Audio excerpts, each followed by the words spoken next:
Bismillahirrahmanirrahim.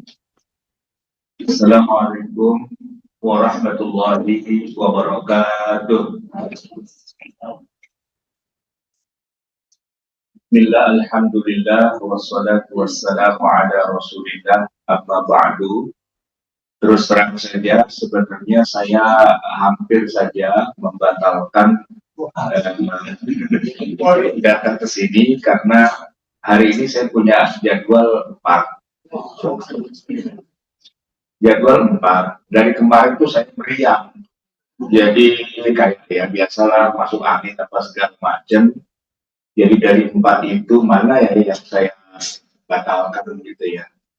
Alhamdulillah yang subuh tadi aja gitu. Biar habis sholat subuh saya masih bisa istirahat dulu terus ke sini gitu. Itu karena saya sudah nggak bisa dipisahkan dengan Pak Ibro.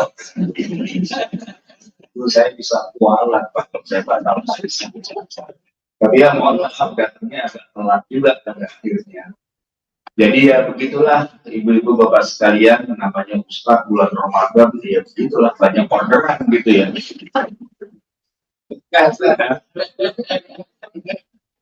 Itu sama juga dengan jalan tol Jor itu, Simatupang, setiap malam tunggu panggilan. Ya baik, ini kita bahas tentang Lailatul Qadar karena udah masuk separuh Ramadan dan di Tengarai kayaknya Lailatul Qadar itu adanya di akhir-akhir Ramadan lah begitu ya. Tapi sebelum kita masuk ke tema itu, saya ingin kasih dulu semacam mukadimah. Jadi gini, sebenarnya yang sedang kita bicarakan tentang istilah Lailatul Qadar atau Nuzulul Quran itu memang ada hubungannya bahwa Allah menurunkan Al-Quran dengan 2 kali proses penurunan, 2 kali. Yang turun pertama itu yang kita sebut dengan Lailatul Qadar, sedangkan turun yang kedua lebih identik kita sebut dengan Nuzulul Quran. Lailatul Qadar itu sebenarnya Nuzulul Quran juga, cuma lebih terkenalnya dengan Lailatul Qadar karena ada nilai di situ. Kalau kita ibadah 1 malam itu sama dengan 1000 bulan. Tapi sebenarnya itu ya turun Al-Quran juga, cuma turunnya sebagaimana disebutkan di dalam surat Al-Qadar itu, Inna anzalnahu fi lailatul qadar wa ma adraka ma lailatul qadar. Lailatul qadri khairun min alfi syahrin. Nah, ini adalah turunnya Al-Quran periode pertama. Kejadiannya di bulan Ramadan, tapi bukan di masa Nabi. Dan turunnya bukan kepada Nabi Muhammad. Jadi tidak turun ke bumi. Tidak turun ke bumi. Turunnya ke langit. Dari mana? Ya dari luarnya langit. Dari Sidratil Muntaha. Dari sisi Allah Subhanahu wa Ta'ala ke langit dunia. Nah, makanya kita nggak bilang Nuzulul Quran. Kenapa? Karena nggak turun ke sini. Turunnya ke langit. Padahal langit kan di atas. Maka dari atas ke atas nggak kita bilang nuzul, nggak turun, maksudnya nggak turun sampai sini, ya turunnya cuma berhenti sampai di terminal Kampung Rambutan doang, nggak sampai rumah begitu. Ibaratnya naik pesawat Bu, turunnya di Cengkareng, nah rumah kita di tengah ya Bintaro apa di Bandung Indah kan jauh gitu kan. Nah turunnya di langit dunia, makanya peristiwa itu tidak ada tanggalnya, karena kan penanggalan itu kan adanya di bumi, ya kan? Sekarang tanggal berapa kan waktunya waktu bumi. Nah, tanggal berapa? Ya nggak tahu gitu. Cuman kira-kira identiknya kalau di bumi itu tanggal berapa? Nah, itu yang juga bahkan seorang Nabi Muhammad saja kan tugasnya menyampaikan, ya kan? Tugas Nabi itu kan apa? Empat sifat wajib Nabi, sidik, amanah, tablik, patonah gitu kan. Tablik loh harusnya itu Nabi itu menyampaikan, masa pakai dirahasiakan Bu. Nabi kok merahasiakan sesuatu yang dari Allah buat kita umat manusia. Dosa nggak? Iya kan? Kalau Nabi tahu tapi Nabi rahasiakan, berarti dia dosa. Nah, kalau beliau tidak memberitahu pada kita, itu artinya bahwa beliau juga tidak tahu. Iya, tidak tahu. Ya kemungkinan jadi Nabi sendiri juga nebak-nebak juga. Boleh jadi tanggal sekian, tanggal sekian, tanggal sekian, dan nanti kita akan tahu ada banyak riwayat tentang tanggal berapakah turunnya itu. Yang pasti hitungannya adalah bulan Ramadan, turunnya bukan kepada Nabi Muhammad, turunnya tidak ke bumi, ya kan, dan zamannya jauh sebelum lahirnya Nabi Muhammad. Zamannya jauh sebelum lahirnya umat manusia. Sebelum adanya umat manusia di muka bumi, Al-Quran sudah Allah turunkan dari Lauhil Mahfuz ke langit dunia. Jadi itu misterius lah gitu. Kita nggak nyampe. Hanya saja Allah menceritakan tanazzalul malaikatu warruhu fiha bi'izni rabbihim min kulli amrin salamun hiya hatta matla'il fajr. Kalau untuk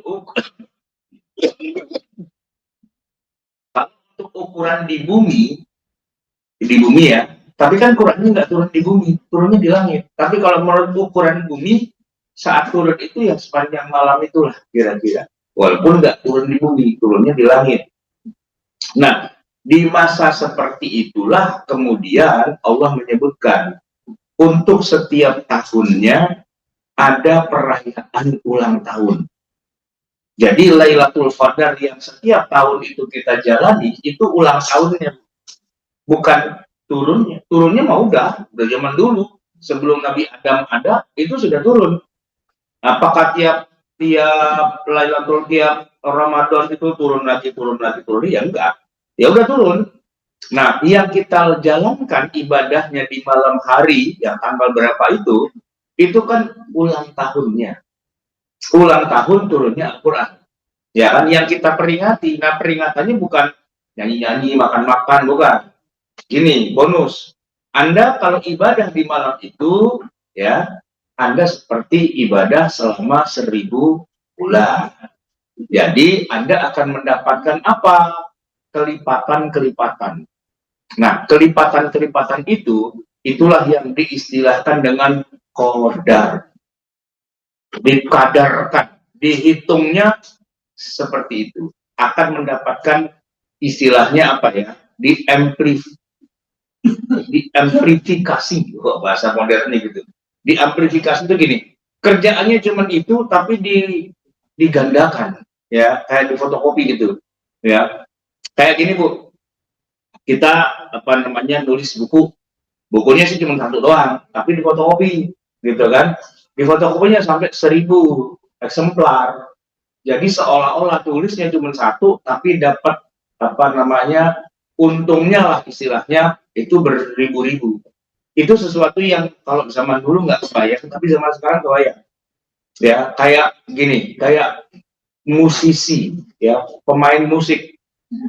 Dia kalau zaman dulu ya, pengamen nyanyi satu lagu dibayar, nyanyi satu lagu dibayar. Kalau nggak nyanyi, ya nggak dibayar. Ya kan? Gitu loh. Tapi begitu ada dunia rekaman, industri, dunia label, ya kan? Nah, dia nyanyinya sekali aja di studio. Mungkin ya seharian lah gitu ya. Nah, setelah dicetak, dulu kan masih zaman, kalau Pak Indro masih ngalamin piringan hitam, Pak. Iya, piringan hitam. Iya.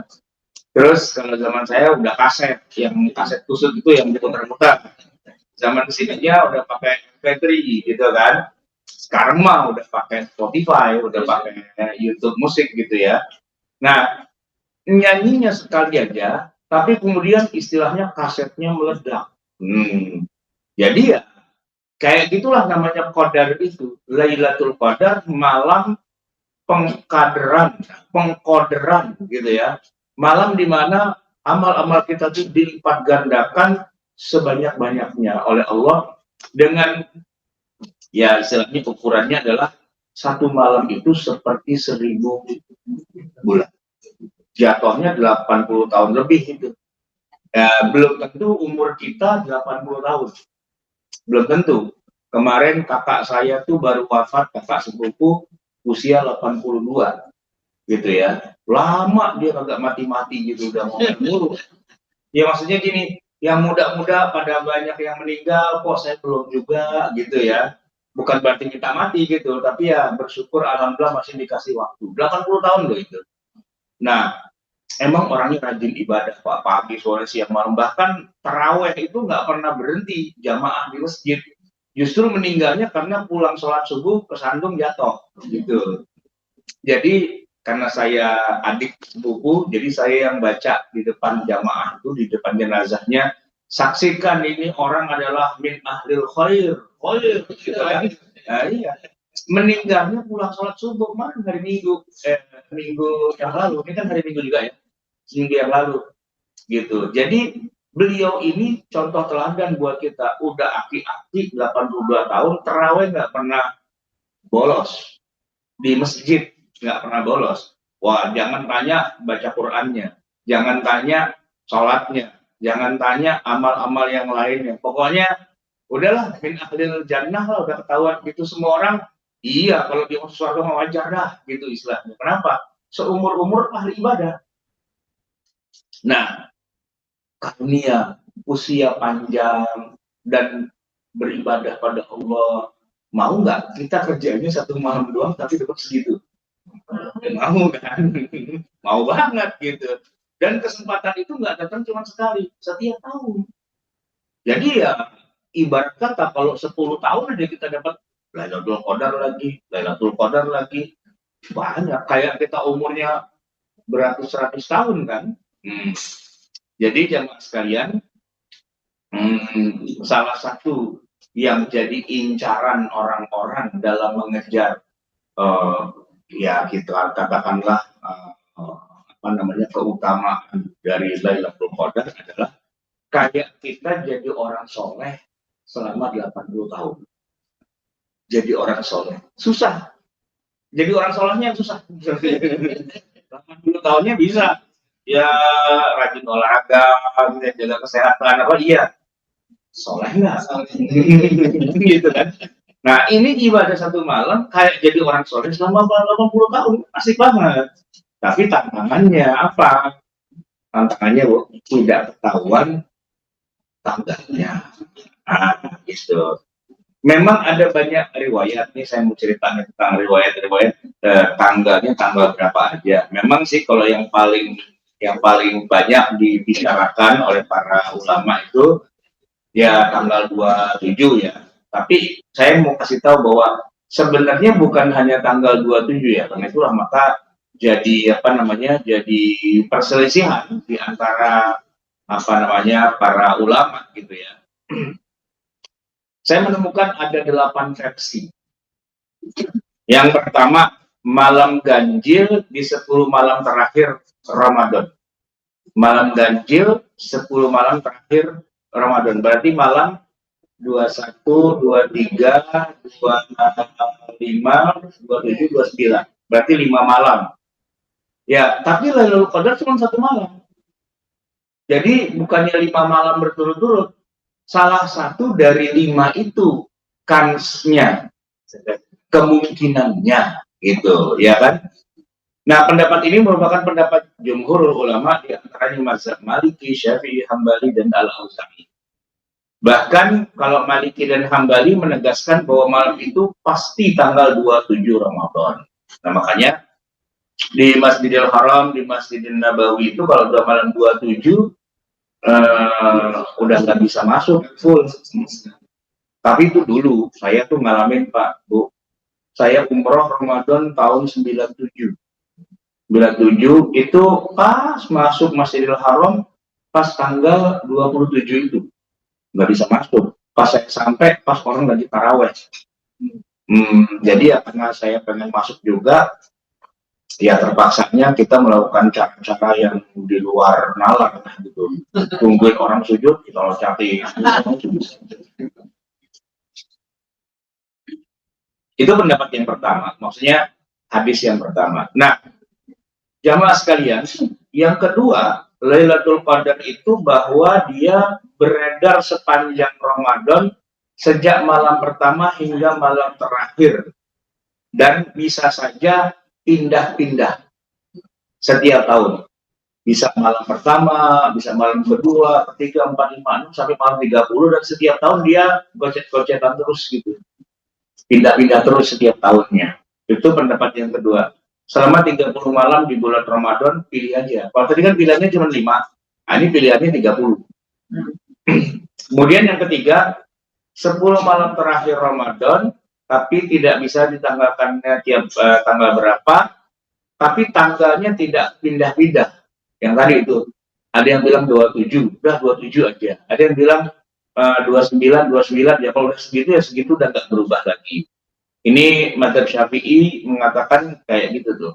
Kita nggak tahu tanggal berapa, tapi yang pasti tanggal itu terus setiap tahunnya, tapi adanya di 10 malam terakhir Ramadan. Nah, ini yang menarik, nomor 4. Malam Qadar itu jatuh pada awal bulan Ramadan. Ini ada hadisnya dari Abi Razin Al-Uqaidi As-Sahabi yang meriwayatkan dari Ibnu Abbas radhiyallahu anhu, Lailatul Qadri awwala lailatin min Ramadan. Lailatul Qadar atau malam Qadar itu jatuhnya pada malam pertama bulan Ramadan. Ini Ibnu Abbas mengatakan begitu, dan kayaknya kalau saya perhatikan di Indonesia rata-rata ambil pendapat yang nomor 4 ini. Buktinya apa? Nah, orang tarawih itu namanya malam pertama. Sampai ditutup jalanan, sampai wah, itu malam pertama. Indonesia banget. Jadi Indonesia itu bukan yang malam 27, enggak. Kalau malam 27 jangankan jamaah, imamnya di pulang kampung. Imam pulang kampung, nah jamaahnya buyar. Kemudian yang nomor 5, malam 17 Ramadan. Ada yang bilang begitu. Ini ada hadisnya juga. An Zaid bin Arqam radhiyallahu anhu qala ma asyukku wa la amtari annaha lailatu 17 min Ramadana lailata unzilal Quran. Dari Zaid bin Arqam radhiyallahu anhu, dia berkata, aku tidak ragu bahwa malam 17 Ramadan adalah malam turunnya Al-Quran. Ini berarti disamain dengan malam turunnya Al-Quran yang pertama, yang Iqra itu. Kalau turun dari langit dunia ke bumi, ke Nabi Muhammad, memang yang pertamanya 17 Ramadan. Nah, pendapat yang nomor 5 ini menyamakan Lailatul Qadar dengan nuzul Al-Quran, itu tanggalnya sama. Dia bilang begitu. Kemudian pendapat yang ke-6, 10 malam tengah-tengah Ramadan. Wah. Pendapat ke-6 mengatakan bahwa diperkirakan malam Qadar itu jatuh pada 10 malam yang di tengah-tengah. Al-Imam An-Nawawi mengisahkan pendapat ini, di mana sebagian ulama di kalangan mazhab Syafi'i berpendapat seperti ini. Al-Imam At-Tabari mengaitkan pendapat ini kepada Utsman bin Abil As dan Al-Hasan Al-Basri. Nomor 7, malam ke-19. Al-Hafiz Ibnu Hajar Asqalani mengatakan bahwa dalilnya diriwayatkan oleh Abdul Razzaq dari Ali bin Abi Thalib radhiyallahu anhu, dan Al-Imam At-Tabari mengatakan hadis tersebut sampai kepada Zaid bin Sabit dan Ibnu Mas'ud radhiyallahu anhu, dan At-Tahawi menyambungkan hadis itu kepada Ibnu Mas'ud radhiyallahu anhu. Nah, terakhir, berpindah-pindah tiap Ramadan. Ini kayak terulang ya, tapi beda. Malam Qadar berpindah-pindah tiap tahun dari 10 malam terakhir ke malam-malam lainnya. Pendapat ini berangkat dari begitu banyak. Jadi gini, ini nomor 8, Bu. Dari semua hadis tadi, berarti kemungkinannya adalah memang Lailatul Qadar bisa saja di 10 malam terakhir, bisa saja di tengah-tengah, bahkan bisa juga di awal. Nah, namanya kita nggak tahu, namanya juga rahasia dan sebagainya. Maka hajar aja semua. Pasti dapat. Iyalah, mau kemana lagi ya kan? Karena pastinya cuma di 30 itu, dia nggak mungkin loncat ke bulan Syawal, loncat ke bulan Dzulqa'dah, nggak mungkin. Gitu. Maka Bapak Ibu jamaah sekalian, saya kalau bicara tentang Alah masalah bicara tentang Lailatul Qadar itu kapan atau bukan kapan sih? Kalau kapan, wallahu alam bisawab, kita nggak tahu. Tapi kalau trik dan tips cara menggapai Lailatul Qadar, ya ya 30 malam itu aja, ya kan? Malam pertama kita kejar, malam kedua kita kejar, malam ketiga kita kejar, 4, 5, 6, 7, 8 terus kejar terus. Apa nggak berodol, Ustaz? Gitu. Nah ini dia nih, masalahnya berodolnya gimana? Gini, jangan dikira mendapatkan Lailatul Qadar itu berarti kita harus begadang sepanjang malam.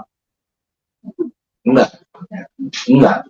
Bukan begadang sepanjang malam, gitu. Karena kalau begadang doang, tapi nggak ngapa-ngapain, yang nggak ada pahalanya juga. Kan nggak ada pahala begadang, nggak ada. Iya. Nanti malam lah pengen lek-lekan, itu katanya. Apa? Jagong kata orang Jawa.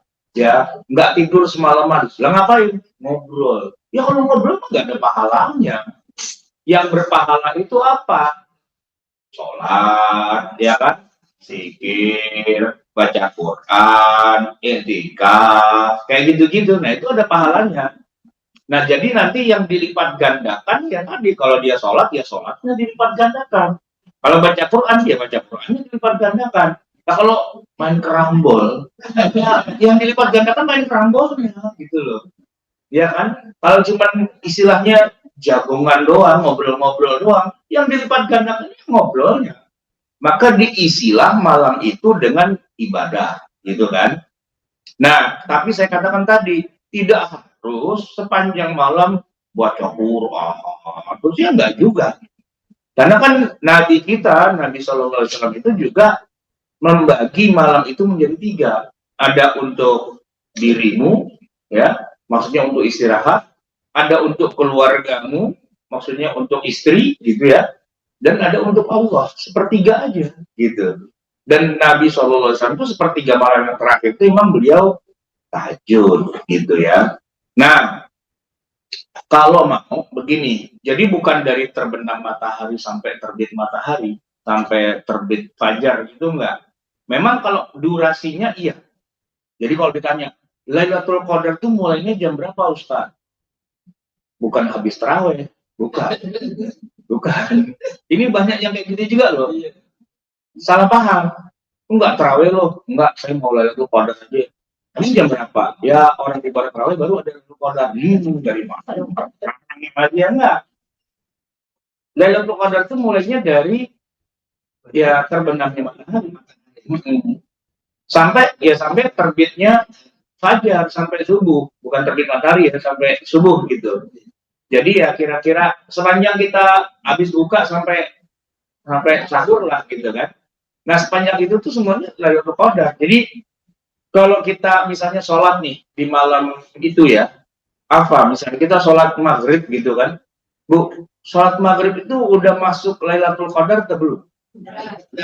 Udah, karena udah terbenam mataharinya. Bahkan sebelum maghrib itu kan kita sholat apa? Qobliyah, ya kan? Atau kita sholat di masjid itu sholat sunnah tahiyatul masjid. Itu udah Lailatul Qadar juga itu. Habis sholat maghrib kita sholat ba'diyah, udah Lailatul Qadar. Azan isya kita ke masjid tahiyatul masjid, udah Lailatul Qadar juga. Ya pokoknya sepanjang itu, apapun yang kita lakukan di malam itu dalam arti ibadah, itu yang dilipat gandakan, gitu ya. Nah, tapi memang kalau kita mau ibadah yang berlipat-lipat ganda, maka dari awal ibadahnya itu harus yang kelasnya kelas atas banget. Jadi iya, jadi gini Bu, Ibu punya duit pecahan 10.000, sama punya pecahan 100.000. Nah, kalau digandakan nanti semua dikali 1.000. Ibu ngasih duitnya yang 100 ribuan apa yang 10 ribuan? Ini ada mesin bisa menggandakan uang 1.000 kali, ya kan? Nah, pakai duit recehan apa pakai duit yang 100 ribuan? 100 ribuan, karena 100 ribu kali 1.000 jadi berapa? 100 ribu kali 1.000 kan 100 juta kan. Nah iya, jadi gede kan. Ketimbang ibu kasih 1.000. 1.000 kali 1.000 baru sejuta. Kalau ibu kasih 200 perak gitu kan, ya 200.000 doang. Kecil gitu loh. Makanya di malam itu kalau kita mau dapat untung besar, triknya adalah ibadahnya harus ibadah yang berlapis-lapis gitu pahalanya. Apa? Ibadah apa yang berlapis-lapis pahalanya? Sholat. Karena di dalam sholat ada baca Quran. Di dalam sholat ada zikir. Di dalam sholat ada doa. Iya kan? Dan di dalam sholat kita juga mendekatkan diri pada Allah. Allah bilang kalau kamu minta sesuatu pada saat sujud ya kamu minta gitu kan. Jadi kalau mau yang panjang, apa yang gede itu yang panjangin sholat kita. Ya salah satunya adalah tahajud gitu kan. Nah tapi Bapak Ibu sekalian, di malam Ramadan, sholat malam itu ada banyak jenisnya. Ada tahajud, ada witir, ada tarawih. Yang paling besar pahalanya yang mana?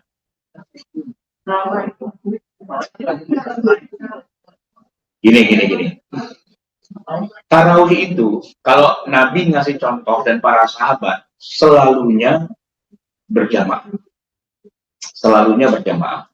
Selalunya di masjid. Nah, sholat sendiri itu boleh. Nabi kalau sholat tahajud atau Nabi sholat witir, nggak pernah ngajak orang sendiri, ya kan? Tapi kalau Nabi tarawih, nggak pernah sendirian. Bukan berarti nggak boleh sholat tarawih sendiri, boleh. Tapi Nabi nggak pernah sholat tarawih kecuali karena berjamaah. Dan itu di masjid. Dan yang ikut, sekampung itu ikut semua. Sampai-sampai Nabi ketakutan tarawih itu diwajibkan. Nah, makanya Nabi kemudian menghentikan biar nggak dianggap nanti dipaksa oleh Jibril tiba-tiba wajib, kan repot. Lagi tarawih asik-asik tiba-tiba Jibril turun. Nah, cakep tuh, wajib ya. Nah, kan enak tuh. Ya kan? Jadi, dia udah sholat itu udah masuk sama dengan tahajud, sama dengan witir. Tapi dia punya nilai tambah. Apa? Dia berjamaah, dia di masjid. Ya kan? Sama satu lagi. Tarawih itu unik sekali. Karena hanya ada di dalam Ramadan. Bapak, Ibu, habis Isya, ya, atau menjelang Isya kita ke masjid, kita sholat tarawih itu hanya di bulan Ramadan. Besok 2 minggu lagi setelah Lebaran, jajalin datang ke Masjid Raya Pondok Indah habis Isya. Kalau nggak dikunci pintu, ngapain Pak? Tarawih. Jadi itu sholat yang paling unik gitu, yang sayang banget kalau dilewatkan, ya kan? Dan satu lagi. Nah ini cheatnya, curang dalam arti positif. Gini Pak, Nabi itu kalau tahajud itu kan lama, ya kan?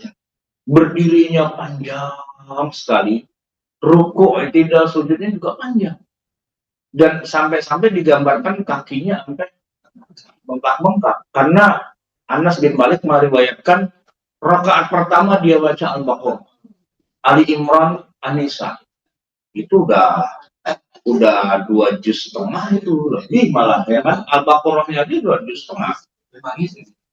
Udah 5 juz, iya kan? Itu udah 1/6, 1/8 Quran lah gitu kan. Baru rakaat pertama. Gimana rakaat kedua? Jadi tahajud itu sesuai dengan namanya, tahajud bersungguh-sungguh, istilahnya apa ya? Bersusah payah gitu untuk bisa dapatkan itu, ya kan? Kan berat. Nah, tarawih justru adalah antitesisnya. Kalau tahajud itu berat, ya kan? Tahajud itu berat banget. Nah, tarawih itu kebalikannya. Tarwihah itu istirahat. Sholat yang lama, tapi dipotong istirahat melulu. Gitu. Dipotong istirahat dulu. Kayak sopir. Saya kasih contoh gini, Bu. Sopir bis malam, ya, dari Jakarta dia bawa bis itu sampai ke Surabaya. Berapa jam? Nyopir dari Jakarta ke Surabaya 12 jam semalaman. sama sopir antar jemput karyawan. Itu di daerah Kerawang dan sebagainya itu ada sopir nganternya cuma dari mana? Dari pabrik sampai UKI. Udah pulang. Gitu aja tiap hari. Dari pabrik di Kerawang sampai perempatan UKI, udah karyawan turun semua, dia pulang. Gitu. Besok gitu lagi dari UKI sampai ke pabrik. Cuman paling 15 kilo, udah gitu. Dibayarnya sama. Sama bawa mobil dari Jakarta ke Surabaya. Mendingan mana? Iya, lamaan tidurnya dia. Iya kan? Jadi profesinya sama-sama sopir bis. Yang satu bis Lorena, ya kan? Atau bis apa itu ya? Wah, antar kota, berjuang dia semalaman, ya kan? Wah, salip-salipan dan sebagainya, capek lah. Sama bis antar jemput karyawan, dibayarnya sama. Cuman dia cuma 15 kilo doang, udah sampai tidur. Ntar setelah itu sore pulang, anterin lagi, udah sampai tidur, gitu doang. Tuh dekat rumah saya kan ada Kementerian Kehakiman tuh, ya kan? Ada banyak bisnya itu. Bisnya itu, Pak, jemput dari Tangerang, ya kan, pagi-pagi itu sampai ke Kuningan. Sampai kan karyawan kerja, sopirnya ngapain? Tidur. Iya, ntar sore jam 4 diantar lagi sampai Tangerang, udah gitu doang. Ya kan, kadang-kadang dia udah sampai di kantor, udah dia pulang, dia main, dia kemana, dia ngojek, apa segala macam gitu kan. Dibayar sama dengan yang antar provinsi, antar kota, antar provinsi. Kan mendingan yang itu. Kira-kira terawih itu gitu. Jadi Bapak Ibu sekalian, kita terawih mulai jam berapa? Dari Isya itu kan kita, azan Isya kan 7:30 ya. 7 seperempat ya sekarang ya. Ya. Taruhlah jam 7:30 kita mulai terawih nih, ya kan? Nggak lama sebenarnya terawihnya itu 8:30 udah selesai, gitu kan? Ya. Nah itu Pak, pahalanya ya 1 jam itu. Pahalanya 1 jam aja. Ya karena kita selesai cepat. Karena kita nggak ngerti strateginya. Padahal dari awal, para ulama udah kasih nama, tarawih. Banyak istirahatnya. Kalau Assalamualaikum warahmatullahi wabarakatuh, Assalamualaikum warahmatullahi wabarakatuh. Kan nggak istirahat kan? Boleh nggak? Boleh. Tapi Anda tuh nggak dapat itu apa triknya. Nggak dapat, harusnya gini. Sholat 2 rakaat, salam, ya kan? Nggak apa-apa, 2 rakaat salam, istirahat.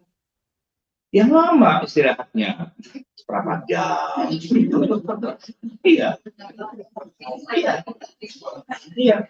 Nah, nanti 2 rakaat salam, 2 rakaat salam, istirahat lagi seperempat jam gitu. Ingat ya, walaupun kita istirahat, argo dalam terus. Itu poinnya. Itu yang pada gak ngerti tuh imam-imam terawih itu. Dia ributin rakaat. 2, 3 lah, 11 lah, nggak penting rakaatnya. Yang penting berapa lama durasinya. Durasinya, gitu kan? Tapi ya kita emang ya kelakuan kita begitu ya. Sholat tarawih kan semua itu cepetan ya nggak pakai sama, kenapa langsung pulang gitu kan? Nggak apa-apa, boleh. Siapa bilang nggak boleh? Boleh. Orang kagak tarawih juga nggak apa-apa kok, ya kan? Tapi kalau Bapak Ibu pengen tarawih yang pahalanya gede, ya kan? Ya kan? Berarti tarawih yang lama. Tapi lama bukan lama dirinya, lama istirahatnya. Ya kan namanya tarawih. Kalau tahajud lama dirinya, gitu loh Bu. Ya kan? Nah itu yang pada gak ngerti, gitu. Udah kebawa-bawa dengan dia nggak ngerti tarawih artinya apa. Tarawih adalah sholat yang banyak yang cepat. Enggak harus cepat. Sholat santai aja biasa. Kalau cepat juga capek. Di sini bokongnya wah gitu kan sampai encok itu kan biasa aja. 2 rakaat salam, 2 rakaat salam, istirahat gitu.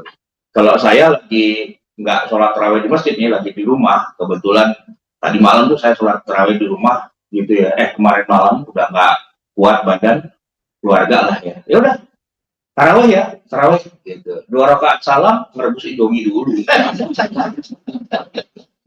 Itu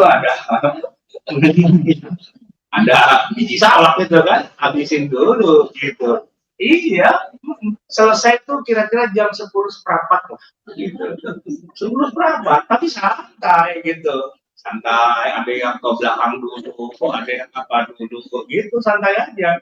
Karena dihitungnya sampai selesai, dan di antara istirahat-istirahatnya, walaupun kita duduk, walaupun kita ngelonjor, ya kan, walaupun kita makan dan sebagainya, hitungannya argo jalan itu.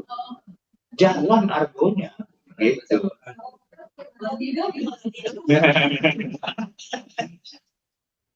Nah gini, kalau tidur seandainya itu di masjid, kan jatuhnya itikaf, iya kan? Iya. Ya kalaupun tidur ya wudhu lagi, mulai lagi, nggak apa-apa. Selama tarawihnya belum selesai, ya nggak apa-apa, nggak putus gitu. Cuman wudhunya kan batal, gitu ya. Nggak apa-apa, wudhu lagi aja, gitu. Cuma belum ada di Jakarta, seingat saya, setahu saya, tarawih yang model kayak gitu. Orang pada ngomong, gue bikin kita pengen pulang nih, gitu, ya kan? Lo pulang aja, ngapa ya kan? Kita pengen tarawih itu yang lama, lama durasinya, bukan lama berdirinya, lama istirahatnya, gitu sebenarnya, ya kan? Nah, buat ibu-ibu yang nggak di masjid, misalnya sholat di rumah, lalu pagar itu gimana? Itu tarawih sampai jam 12 tuh. Iya, tapi nonton TV dulu, gitu kan? Angetin sayur dulu, apa, nggak apa-apa, terawih lagi. Pokoknya tuh rangkaiannya kayak gitu. Itulah kenapa namanya tarawih. Sholat santai yang banyak istirahatnya. Saya kasih ilustrasi gini, Bapak Ibu sekalian. Di Mekah, di masa para tabi'in, ya, orang-orang terawihnya 20 rakaat memang, karena di masa Umar memang 20 ya. Ini kita nggak ngeributin mau 11 mau berapa, tapi mereka memang sholatnya 20. Gini, begitu 2 rakaat salam kan istirahat. Karena di tengah mereka ada Ka'bah. Nah, mereka tawaf dulu. Tawaf tuh nggak cuma sekali putaran tuh, 7 kali kan. Kira-kira berapa durasi tawaf itu? Anggaplah Masjidil Haram sepi, nggak kayak sekarang. Paling nggak setengah jam. Jadi 2 rakaat salam kan 4 rakaat tuh, tambah setengah jam. Baru mulai lagi 2 rakaat salam. Terus tawaf lagi kan. Terus 4 rakaat lagi. Terus tawaf lagi. Terus 4 rakaat itu tawaf lagi. Jadi tawafnya 4 kali. Tawafnya 4 kali. Ya kan? Masing-masing setengah jam. Udah 2 jam gitu. Ya kan? Ditambah dengan tarawihnya. Nah, orang Madinah pengen kayak gitu, kagak ada Ka'bahnya. Nggak ada Ka'bahnya. Terus gimana dong? Nah, istirahatnya mereka isi dengan sholat juga. Akhirnya jadi 36 rakaatnya itu. Gitu loh. Kalau kita, Ka'bah nggak ada, kalau sholat lagi jadi kebanyakan, nggak istirahat aja. Ada kali itu gorengan masih belum habis, dan bisa aja gitu comot ya.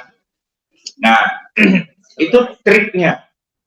Tapi gini Bu, yang mana saja dari model-model sholat tarawih, kalau mau dapat nilai tinggi, jangan sendirian.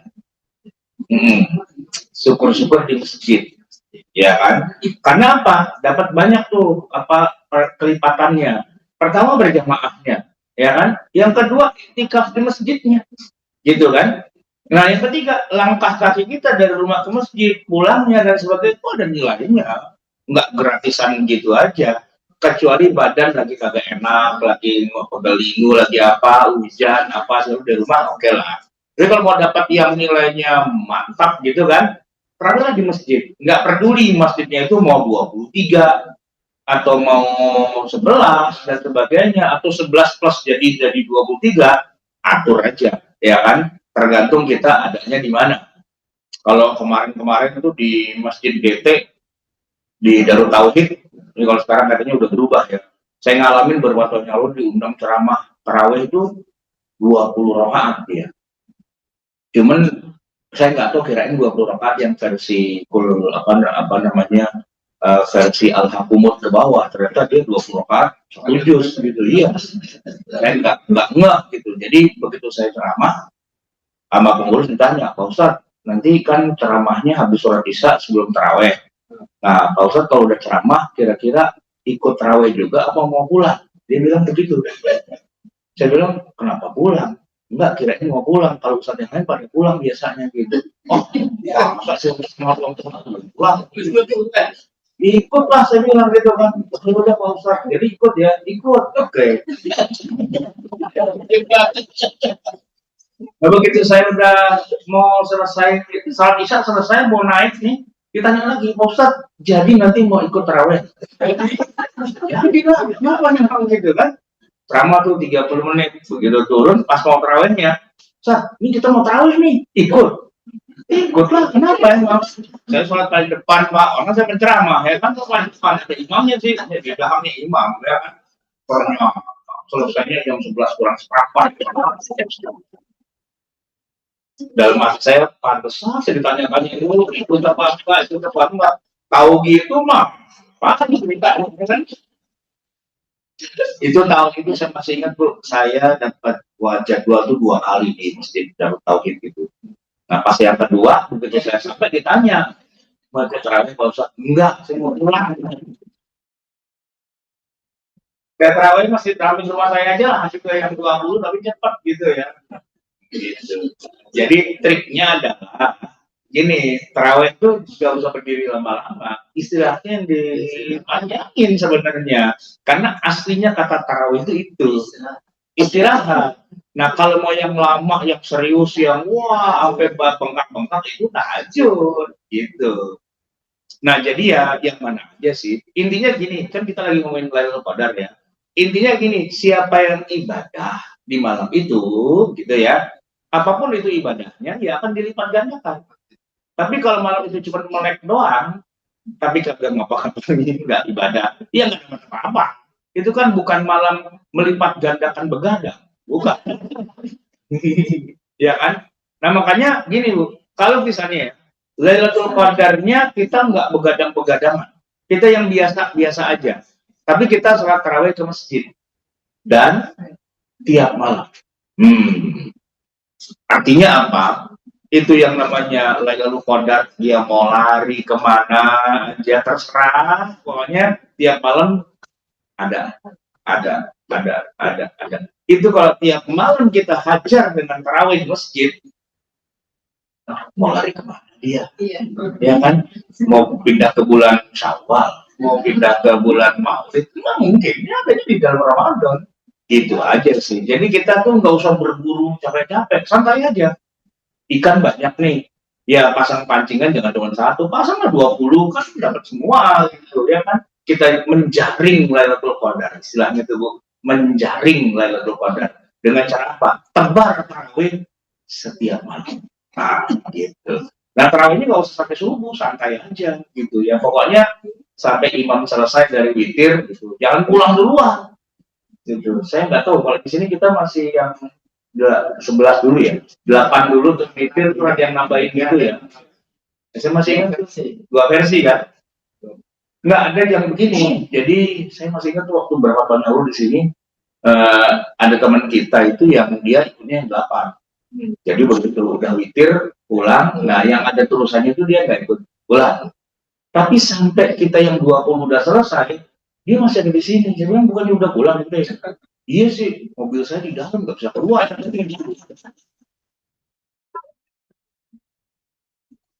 gitu itu 20 sekalian gitu. Kira-kira parkir di paling pojok, nggak bisa keluar.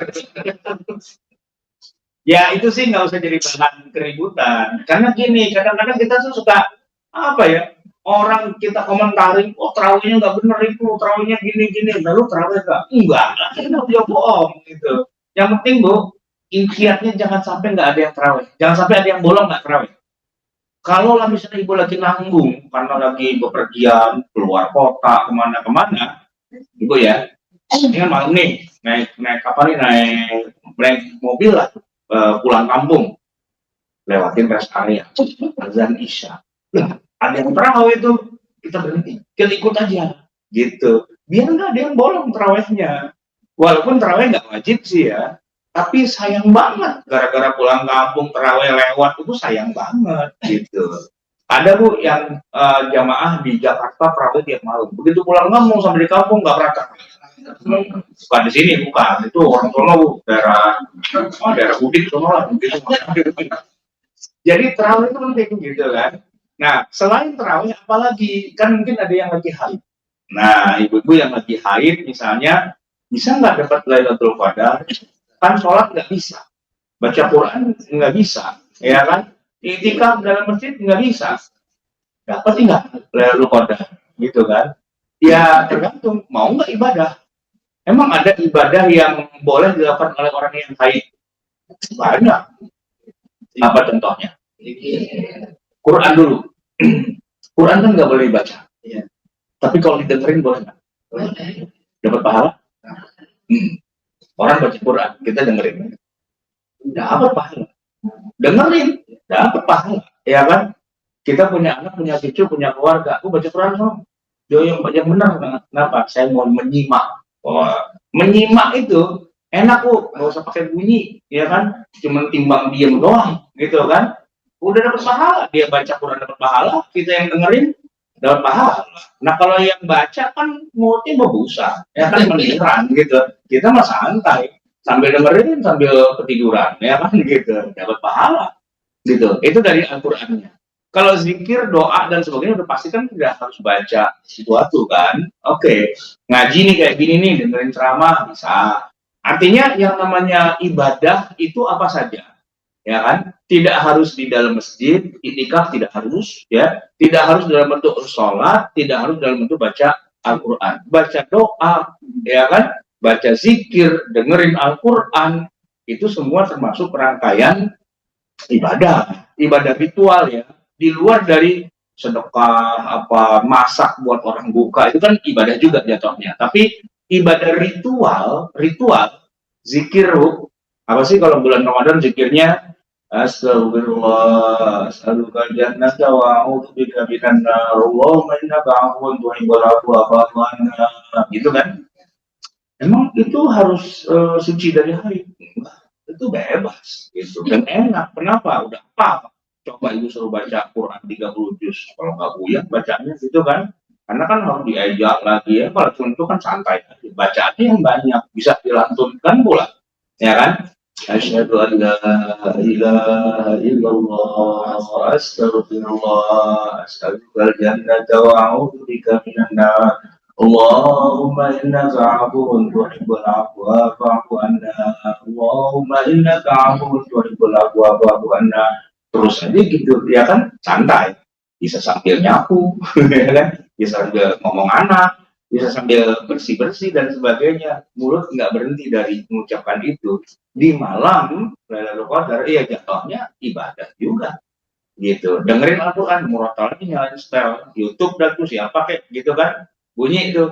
Kita dengerin kalau nggak pakai headset. Ya enak banget sambil tidur nyender. Ya kan sambil minum kopi. Lah enak banget. Ya kan bangun-bangun sahur. Nah itu bisa. Jadi semua tuh bisa dilakukan dengan sangat baik.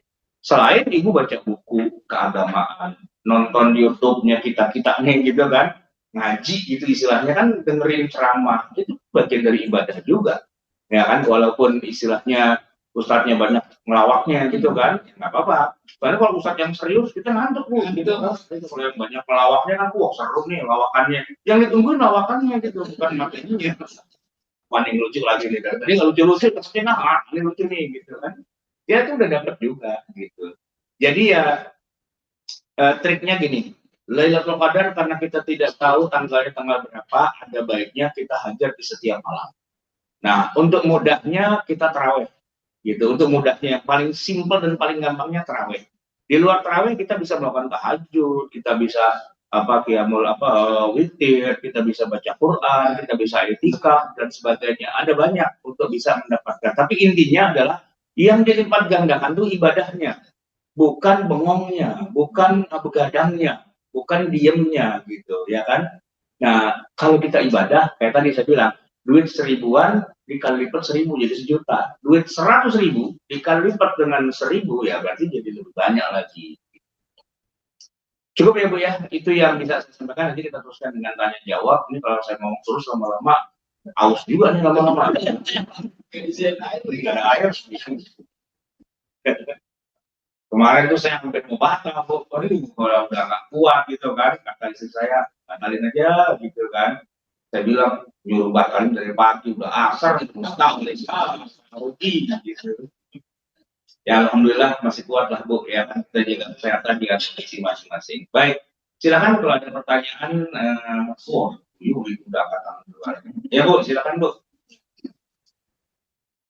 Mikrofonnya on ini.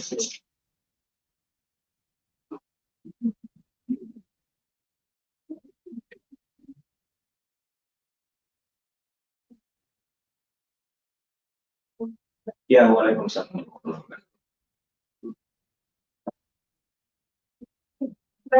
Kalau tadi mendengarkan dari kaset gimana Ustaz? Saya gini, kalau baca sendiri kan lama ya, kalau dalam kaset masih tugas, itu kan bisa cari larinya gitu, itu boleh sebenarnya. Ibu baca apa Ibu dengar? Saya baca. Oh, membarengin gitu. Barengin. Ya berarti kan Ibu baca juga, dengar juga kan? Iya. Cakep itu, dua-duanya dapat gitu. Akan lebih bagus lagi gini, dia baca, terus pause dulu, terus kita baca, ya kan dapat dengerin, dapat juga bacanya gitu, kayak orang talkin gitu, ya kan, nyimak gitu kan. Tapi kalau emang udah hafal juga, wah ngikutin bareng nggak apa juga, lebih bagus juga gitu. Juga kadang-kadang soalnya kayak buka barang gitu, salah kita tahu gitu saat bisa ya Ustaz ya, boleh ya. Terus kalau di sela-sela sambil nyapu dengerin gitu juga bisa ya Ustaz ya. Iya, dengerin Moral. dengerin dangdut mah enggak. Jadi tidak waktu kosong gitu maksud saya di malam itu diisi dengan tadi bahwa kayak baca atau baca apa gitu ya. Iya, tapi gini Bu, mendengarkan itu beda dengan yang penting setel gitu biar nggak sepi. Kan ada tuh menjelang pengajian biar nggak sepi setel murotal. Tapi orangnya ngapain ngobrol kemana nggak berpahala itu karena nggak ada upaya untuk menyimak gitu loh. Cuma bunyi doang. Itu sebagian orang malah bilang mendingan matiin aja daripada itu murotalnya Allah kita ngobrol gitu kan. Mau ngobrol aja, mau murotal aja. Kalau emang mau murotal mau dengerin, dia dengerin, pegang Quran. Ya. Lihat setel nyalahin murotalnya, walaupun itu rekaman, kita pegang Quran, kita nyimak terus gitu. Nah itu namanya berpahala gitu. Tapi kalau dia bunyi, kita bunyinya beda. Yang ngatur baca Quran, yang ngatur lagi ngomongin apa dagangan kan nggak nyambung gitu kan. Oke.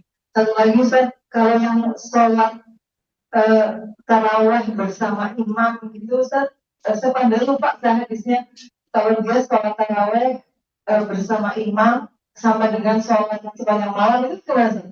Gitu ya, itu bagusnya gitu tadi makanya kalau sholat bersama imam hebatnya lagi yang tadi memang ini terima kasih Bu diingatkan salah satu keunggulan sholat tarawih berjamaah di masjid itu adalah biar ada satu riwayat yang disebutkan kalau dia sampai selesai bersama imam bersama witirnya selesai maka seolah-olah dia itu ibadah semalam subuh walaupun kita jatuhnya udah pulang udah tidur ya kan udah ngapa-ngapain yang lain tapi karena bersama imam gitu ya di masjid berjamaah seolah-olah malaikat tuh nyatetnya sampai subuh gitu kan asik banget gitu kan jadi memang nilainya tuh di situ gimana cuman gampang sih cara mendapatkan Lailatul Qadar terawih dia malam di masjid jangan lupa gitu aja dah itu insya Allah kemungkinan besar dapat Lailatul Qadarnya tuh gede gitu karena memang nilainya gede banget walaupun cuma 1 jam.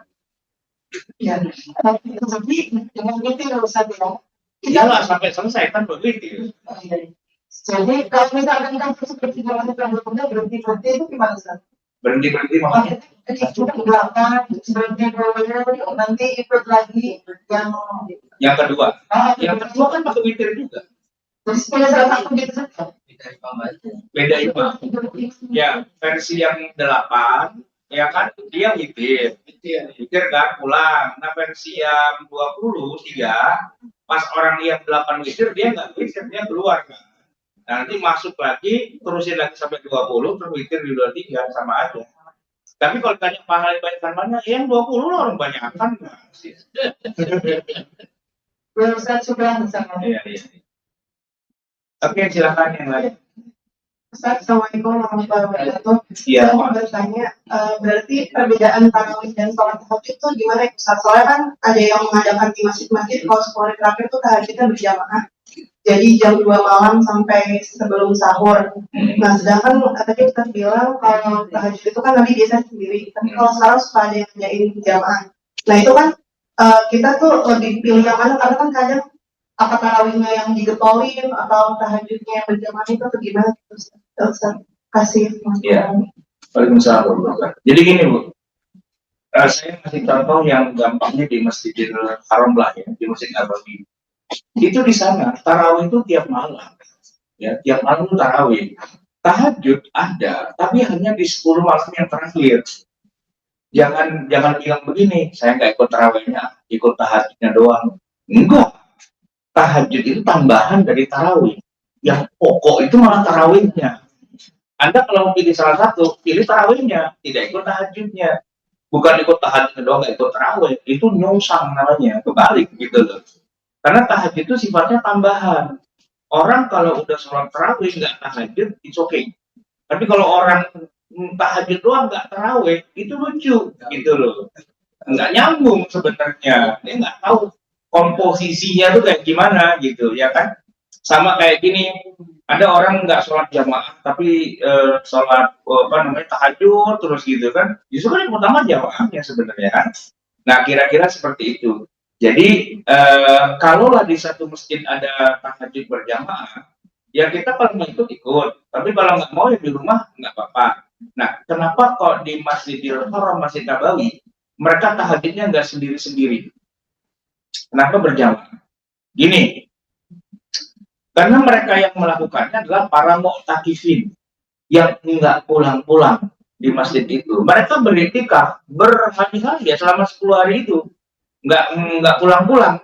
Jadi karena mereka tarawihnya juga udah berjamaah, maka tahajudnya pun juga ya dia berjamaah aja sekalian. It's okay, karena dia nggak pulang, karena sholatnya di masjid gitu kan.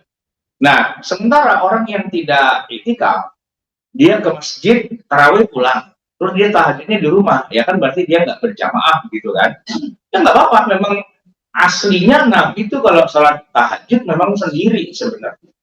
Aslinya itu sendiri, nggak pernah beliau ngajak-ngajak orang. Kenapa? Kasihan. Karena orang yang diajak ntar besok nggak bisa bangun gitu kan. Lama Nabi kalau sholat tahajud, ya kan. Tapi kalau tarawih Nabi memang ngajak orang, memang penuh gitu masjidnya, gitu kan. Jadi kalaulah misalnya kita pengen ikut tahajud di masjid yang rame-rame, ikut, tapi awas ya, jangan sampai tarawihnya kagak ikut. Nah ini lucu. Jadi saya ngisi pengajian nih, jamaah tarawih, jamaah tahajud. Jamaah tarawihnya sudah selesai, bubar pulang. Nah jamaah tahajudnya baru berdatangan jam 10, jam 11 malam. Saya tanya, itu tadi tarawih di sini enggak? Enggak, tarawih di mana? Enggak tarawih. Cuma tahajud doang, itu dasar lu kagak ngerti gitu loh. Tarawih dulu yang utama, tambahnya tahajud. Bukannya kalau di Ramadan kita tahajud doang nggak tarawih, siapa yang ngajarin kayak gitu, ya kan? Jadi ini karena baca hadisnya rada-rada kacau. Gini, Nabi itu kalau tahajud setiap malam, mau Ramadan nggak Ramadan, tiap malam memang dia tahajud. Udah defaultnya dari sana begitu. Tapi kalau ada Ramadan, nah, itu yang tamu besar kita tuh si tarawihnya itu sebenarnya, gitu. Jadi jangan sampai di malam Ramadan kita cuma ngejar tahajud, kagak tarawih. Lah ini tamu benerannya malah kita cuekin, yang tiap malam datang malah kita urusin. Ya bukan berarti nggak usah sholat tahajud, cuman jangan sampai kebalik. Tamu utamanya itu dia tarawihnya. Karena setelah Ramadan selesai nggak ada lagi tarawih, tahajud sampai terus juga kapan juga ada tahajudnya, ya kan gitu ya. Cuman memang begitulah setelannya di masjid-masjid kita, biasanya begitu. Jamaah tarawih dengan jamaah iktikaf itu dua gelombang yang berbeda. Lucu lah, ada aja mereka itu ya. Padahal kalau di Masjidil Haram, Masjid Nabawi, jamaahnya itu juga. Dia yang tarawih, dia yang tahajud, karena dia nggak keluar. Karena apa? Kalau keluar udah nggak bisa masuk lagi, ya kan? Kita nih kalau mau iktikaf di Masjidil Haram, niatnya adalah 10 hari jangan keluar-keluar. Begitu kita keluar, balik lagi tempatin orang, udah nggak bisa masuk lagi, udah susah gitu, ya kan? Jadi kalau kita mau sholat maghrib nih Bu, di Masjidil Haram, ya berangkatnya sebelum asar, gitu. Berangkat ke Masjidil Haramnya, jangan pulang sampai besok pagi, gitu. Nah kalau habis tarawih keluar dulu lah jalan-jalan nyari apa gitu ya, macam cemilan gitu, kan bisa balik lagi. Iya udah penuh, apa ada rebutan di situ. Kalau udah masuk nggak keluar-keluar. Kalau di kita emang begitu, ya kan tarawih 8:30 bubar. Ntar jam 12 baru pada berdatangan jamaah yang lain. Ya tapi udah bisa kayak gitu udah bagus lah, ya kan. Udah untung dia mau ikut tahajud, ya kan, jangan dicela juga, biarin aja gitu. Walaupun sebenarnya aslinya seperti itu harusnya gitu ya. Oke. Tarawihnya di waktu tadi tarawihnya waktu satu. Ya masalahnya gini, tidaklah disebut tarawih di masa Nabi kecuali berjamaah dan di masjid. Dan tidak ada masjid menjalankan tarawih jam 2 malam. Kalau jam 2 malam itu udah waktunya tahajud, gitu ya. Nah, gitu. Jadi tarawih itu di awal memang. Di awal setelah kita sholat isya itu tarawih. Di masa Nabi juga begitu, bukan di akhir malam. Jadi saya nih lagi dalam perjalanan sampai rumah jam 11. Entar saya tarawih jam 2 dah, gitu. Sebenarnya itu udah bukan tarawih lagi. Ya tarawih di awal tadi bersama dengan kaum muslimin gitu kan. Kalaupun kita di perjalanan mau dapat tarawih, ya berhenti cari masjid. Wah, ada tarawih dong. Berhenti, kita ikut numpang di situ. Itu jauh lebih baik daripada untuk tarawih sendirian di rumah. Gitu. Makanya saya beberapa hari ini buka puasa ya, saya tanya yang undang. Kemarin itu terakhir di BSD. Harga jasa, saya tanya. Di sini ada tarawih nggak? Ada. Ya udah saya numpang tarawih gitu. Soalnya gini, kita buka puasa, sholat maghrib, pulang. Dari BSD ke Kuningan, nggak nyampe. Tarawih di mana? Jangan bilang tarawih sendirian di rumah, udah nggak dapet itu. Maka saya tanya, di sini ada tarawih ada. Saya numpang dah, ya kan? Ya dengan segala penumpangannya, namun juga orang numpang kan, gitu. Kemarin juga gitu, saya ceramah buka puasa juga di Perawang, di pabriknya Daihatsu, ADM.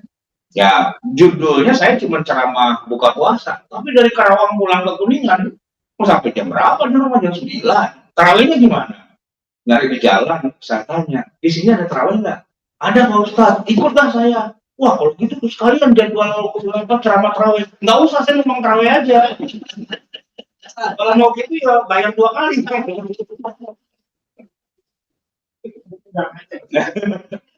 Gitu. Ya udah saya numpang tarawih isya, tarawih selesai jam berapa, 8:30 pulang. Jadi tarawih itu jangan dikira wah ntar sendirian aja, itu udah nggak dapat vibe-nya, itu udah nggak dapat. Jadi tarawih itu berjamaah bersama dengan kaum muslimin di masjid rame-rame, itu tarawih. Ya kalau mau yang sendirian di rumah namanya tahajud, sudah udah jam 2 lagi kan ngapain tahajud itu namanya udah gitu. Tapi ya semuanya itu ibadah gitu ya, semuanya ibadah. Baik. Oke, ada lagi? Pak Ustadz, Ya. tadi mengenai tarawih, bagaimana untuk wanita, mana lebih baik di rumah atau bersama dengan itu aja. Ya, tentu gini, kalau dari segi apa namanya sholat yang wajib yang 5 waktu, itu saja para ulama berbeda pendapat. Berbedanya itu begini, kalau orang laki lebih utamanya kan sholatnya di masjid. Tapi kalau orang perempuan lebih utamanya yang mana? 5 waktu. Di rumah apa di masjid? Ibu kalau umroh, sholatnya di masjid apa di hotel? Aja di rumah. Bayar. Mahal ini. Ya gini, mau di hotel di rumah boleh, bisa, ya kan? Di masjid, iya bisa juga. Tergantung si ibu ini mau di mana dia. Coba pikir-pikir deh, sholat di rumah, tarawih sendirian, sama di masjid, kira-kira lebih dapat vibe-nya tuh yang mana? Masjid lah, ya kan? Bahwa Allah memberikan keringanan di rumah pun oke lah, karena wanita punya tugas sebagian besar kan di rumah. Kalau bapak-bapak, kalau ditanya lebih bagus mana, di masjid di rumah, ya di masjid, walaupun di rumah boleh. Kalau ibu-ibu di masjid boleh, di rumah boleh, terserah ibunya, kan gitu. Nah kita nih, ya ibu sebagai seorang wanita gitu ya, Terawih di rumah sendirian, sama di masjid rame-rame. Ya beda lah. Mau kena baru kan perlu dipamerin juga. Ya ada baru kan tentu ada sosialita, ya kan? Ini apa nih gosip-gosip terbaru ya kan gitu. Jadi ya ada nilai tambahnya lah. Selain di masjid kadang-kadang ada ceramahnya dan langkah kaki dari rumah ke masjid kan ada pahalanya daripada cuma di rumah. Tapi kalau ditanya mana lebih baik, ya itu seimbang lah kalau buat orang perempuan gitu. Tapi tadi saya bilang berjamaah. Bu, ibu ke masjid sholat tarawih, itikaf tuh bu jatuhnya. Kalau di rumah kan nggak masuk judul itu karena itikaf kan harusnya di masjid gitu kan. Nah itikaf itu tidak harus yang 10 hari 10 malam nggak pulang-pulang. Begitu mah suaminya kawin lagi tiba-tiba. Pak Ustadz suami saya kawin lagi kenapa? Itu nggak pulang-pulang. Oke, Pesan kalau harus nasional itu berani-beraninya adalah sholat di rumah dan sholat di rumah adalah sholat di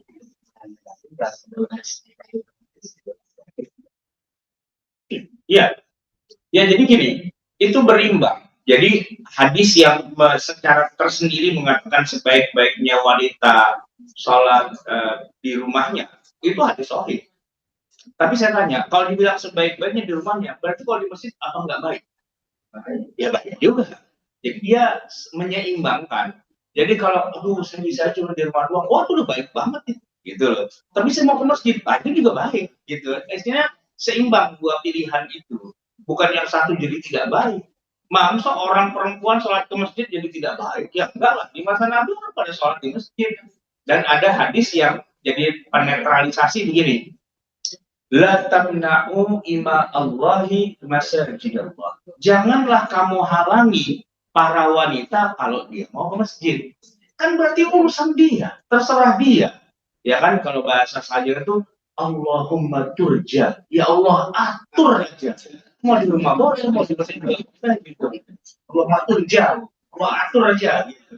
Kalau laki-laki nggak bisa turja, di masjid gitu. Kalau perempuan atur aja. Nah, kalau apa masjid enakan di rumah, ya nggak apa-apa, itu sebaik-baiknya gitu loh. Di sana sebaik-baiknya karena fleksibel gitu ya. Baik, ada lagi?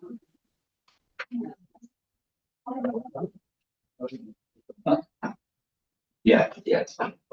Kalau andai kata di situ yang ada setelah Isya tarawih dan kemudian kita juga datang setelah selesai mungkin satu rombongan lagi di situ, boleh nggak itu?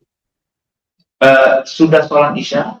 Setelah sholat tarawih kita datang ke situ, Bikin lagi sholat tarawih berikutnya? boleh nggak itu? Kalau masalah boleh aja.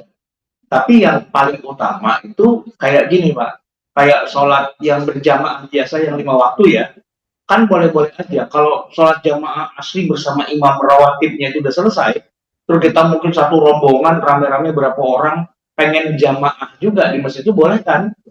Berpahala juga berjamaah kan? Tapi gedean mana pahala ini pasti bersama yang utama, karena itu yang paling utama. Begitu. Nah, sama. Kalau kita datang ke Masjidil Haram, ya kan, mau umroh, kan biasanya malam tuh. Kalau jamaah Isya udah selesai, udah pada pulang. Kita baru sampai masjid itu, sampai Mekah tuh mungkin jam 9 malam. Ya kan? Belum sholat Isya. Nah, sebelum tawaf, kita Isya dulu aja. Yuk, Koma, siapa jadi imam? Kan gitu kan? Nah, itulah kenapa saya pernah jadi imam Masjidil Haram tuh gara-gara itu. Jamaahnya 10 orang, ya kan saya imam. Kan imam di Masjidil Haram. Tapi kan nggak sama dengan imam sudais gitu kan, beda. Ya berarti boleh dapat pahala Tuhan, tapi nilainya pasti akan beda. Nah kalau salat tarawih gimana? Ya sama juga. Salat tarawih yang utama adalah bersama dengan yang asli imamnya. Bahwa setelah itu kita mau bikin lagi salat tarawih, monggo saja, tidak jadi masalah. Tapi nilainya pasti akan beda gitu. Di beberapa tempat saya perhatikan ada yang kayak gitu Pak. Jadi yang agak maleman itu gelombang kedua mungkin karena dia pekerja. Jadi baru pulangnya agak maleman dikit, baru bisa tarawih jam 9 malam. Ini nggak apa-apa, bagus-bagus aja sih. Dua-duanya sah, boleh. Cuman memang yang paling utama kalau bersama dengan imam yang asli. Karena baca, yang kedua ada bacaannya panjang mungkin yang harus bisa. Nah, jadi gini, sebenarnya kalau mau yang bagus ya, bukan ada 2 jamaah tarawih di satu masjid yang sama.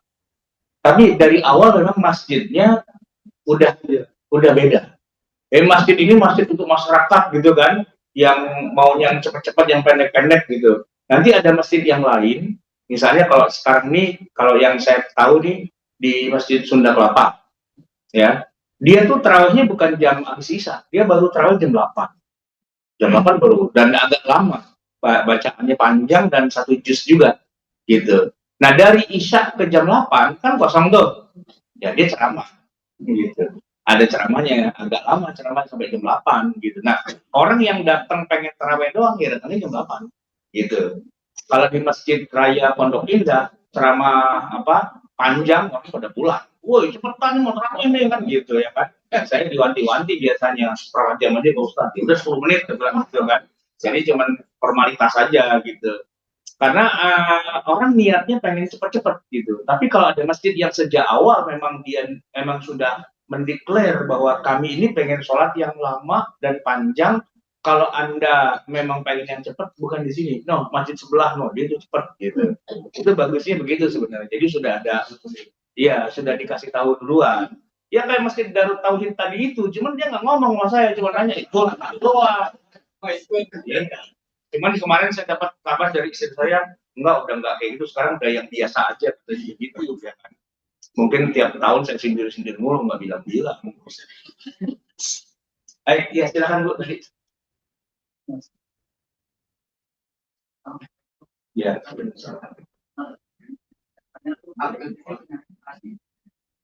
Ya, jadi kalau saya kan kurang tidur ya. Kalau malam itu susah loh Bu, orang bisa punya kemampuan bisa nempel motor. Banyak orang yang insomnia kan, nggak bisa tidur, bukan yang aneh gitu. kalau habis sholat maghrib itu saudara udah selesai tuh, misalnya buka puasa, atau belum buka puasa itu, terus tidur gitu kan. Nah, dia saya bangun misalnya udah menjelang jam 12. Jam 11 saya bangun, saya sholat segala macam sebelum sholat tahajud. Karena kan udah jam 12 tahajudnya kan. Itu boleh kayaknya segera panggil. Boleh, Kalian boleh. Bu. Ibu nggak sholat juga boleh ya. Kayaknya udah lewat gitu nggak apa-apa. Ya jadi gini Bu, boleh, sholat tarawih itu boleh. Cuman yang tadi saya omongin itu Bu, kan kita lagi ngomongin ini yang mau kita lipat gandakan duit pecahan 1.000 perak apa 100.000 perak gitu. Kalau mau yang gede nilainya, ya sholat tarawihnya di masjid rame-rame bersama jamaah gitu kan. Nah setelah itu makanya orang pada pengen cari masjid yang cepat biar pulang bisa tidur gitu kan. Saya tuh gitu Bu tiap malam, saya mencari masjid yang paling cepat di daerah rumah saya, tapi dia nggak yang berubah-ubah gitu, enggak. Maksudnya gini, ada yang 8:30 baru mulai witir, ada yang 8:30 udah sama witir-witirnya gitu kan. Saya keliling tuh beberapa titik gitu kan, kayaknya ini gitu kan. Karena apa? Karena saya bisa langsung pulang dan setelah itu saya tidur gitu, biar istirahatnya enak. Gak usah lama-lama sampai yang jam 10, jam 11 gitu kan. Ada yang kayak gitu, cuman kan kita jadi nggak bisa istirahat malam kan.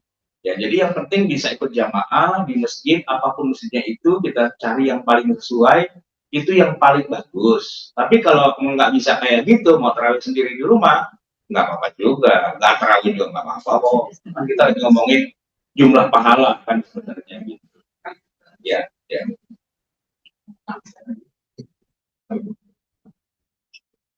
Assalamualaikum warahmatullahi wabarakatuh.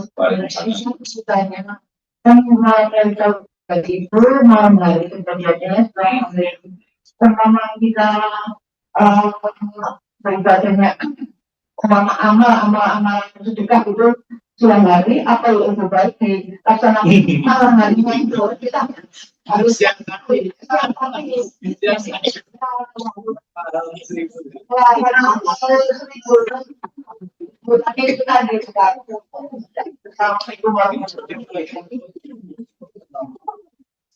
Ya ada juga sih yang berpikiran seperti ibu itu. mau sedekah siang ya biar malam sekalian keluarkan.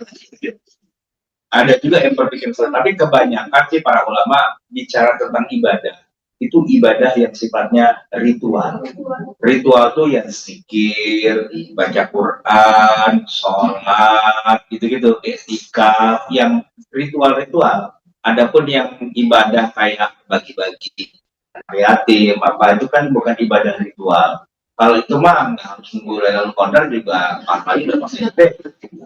Ini lagi ngomongin ibadah ritual.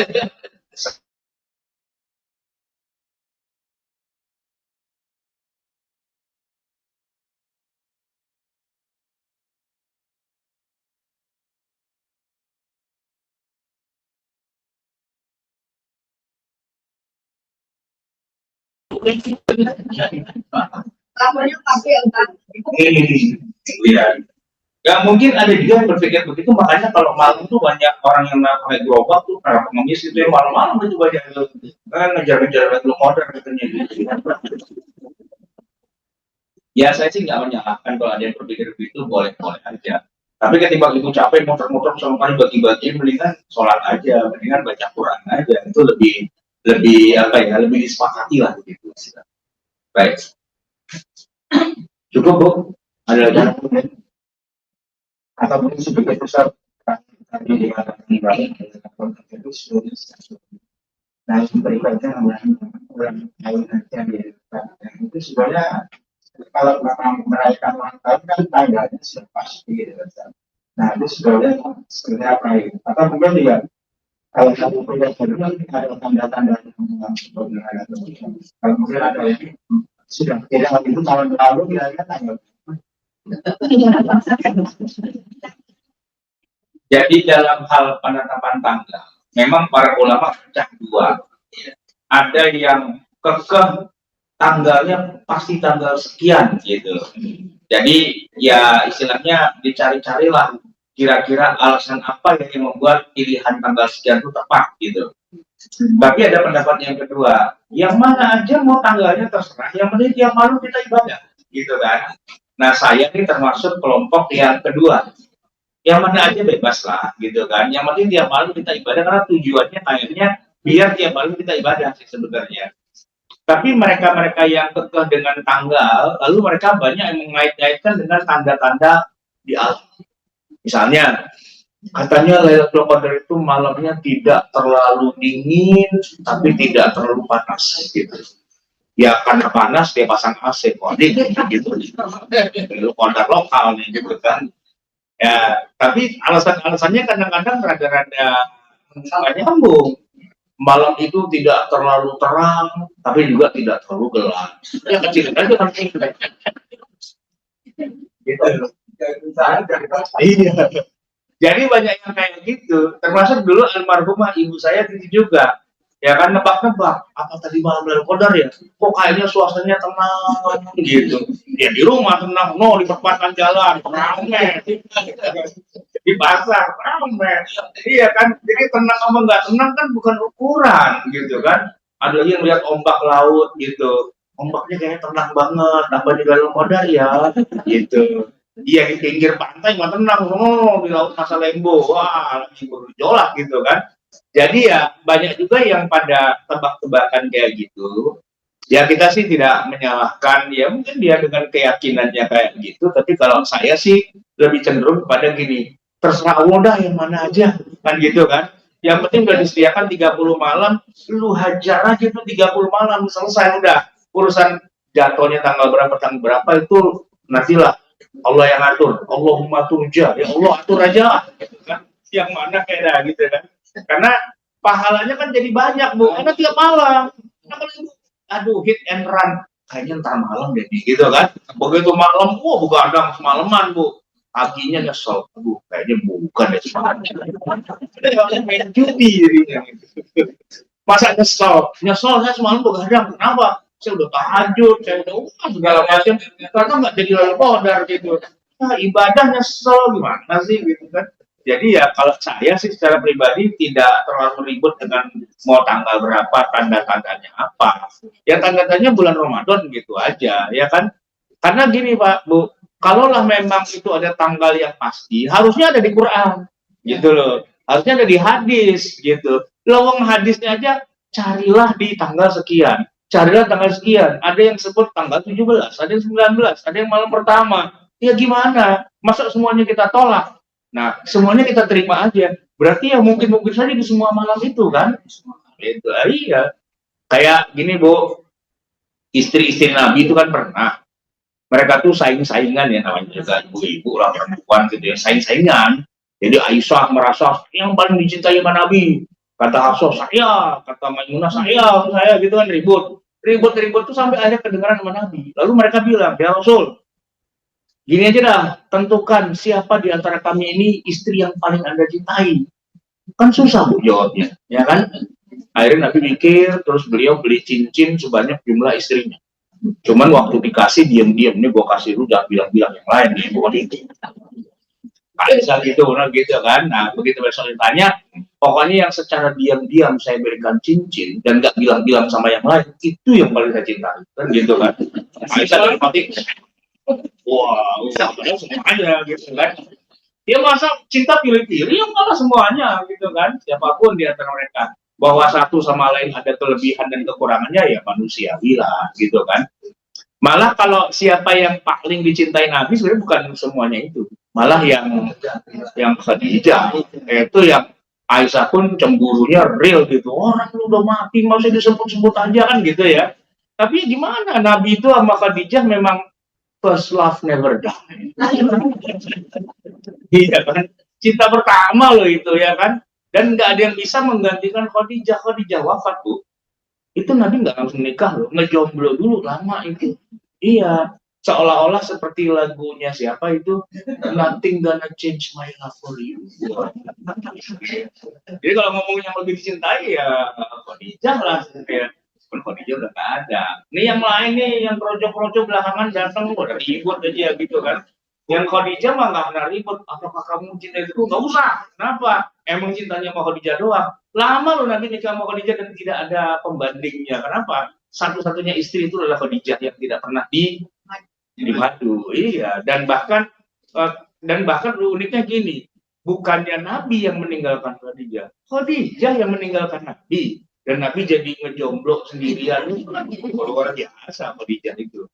Dan alhamdulillah itu nama wanita yang mulia itu nama ibu saya, Ibu Khadijah. Iya. Ya Bu, ada lagi nggak? Saya nambah saja ya. Oh iya, Bu. Jadi saya ingin tahu tadi sepintas waktu Nabi melakukan sholat tarawih itu sebetulnya setelah Isya atau malam tahajud setelah tidur, Ustaz? Karena selama ini bayangan saya sholatnya malam gitu loh, Ustaz. Malamnya apa udah tidur. Nah tapi penjelasan saya dari dulu Ustaz. Gini Bu, Tarawih yang tadi. kalau kita mendengar istilah kata malam, ya Bu, tiap orang tuh punya pemahaman tentang malam itu beda-beda. Ya, Pak Satpam dekat rumah saya itu kan dia jaga malam tuh. Kadang-kadang saya juga nongkrong di pos satpam, ya ngobrol-ngobrol lah, sosialisasi sama satpam itu. Kira-kira jam 10 saya pamit. Udah jam 10 udah malam nih, pulang gitu kan. Kata satpamnya, maaf Pak Ustadz masih siang, baru juga jam 10. Ya, dia bilang siang sama dia. Nah, lu jam 10 itu siang, malamnya jam berapa? Jam 2, baru malam katanya dia, gitu kan. Jadi caranya dia bicara tentang malam adalah kalau udah jam 2 itu malam. Kalau jam 10 masih siang dia bilang. Saya bilang udah jam 10 udah malam gitu kan. Kan beda-beda. Nah, kalau Nabi dibilang sholat malam, kita tuh pakai gaya bahasa satpam. Malam itu jam 2. Bukan. Malam itu adalah matahari terbenam. Kalau nggak percaya, tanya ada tuh anak TK, kan ada lagunya. Matahari terbenam.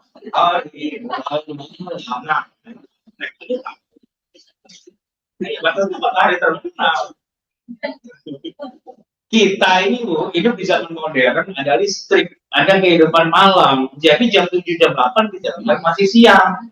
Di masa Nabi, asal udah sholat Isya, tidur semua.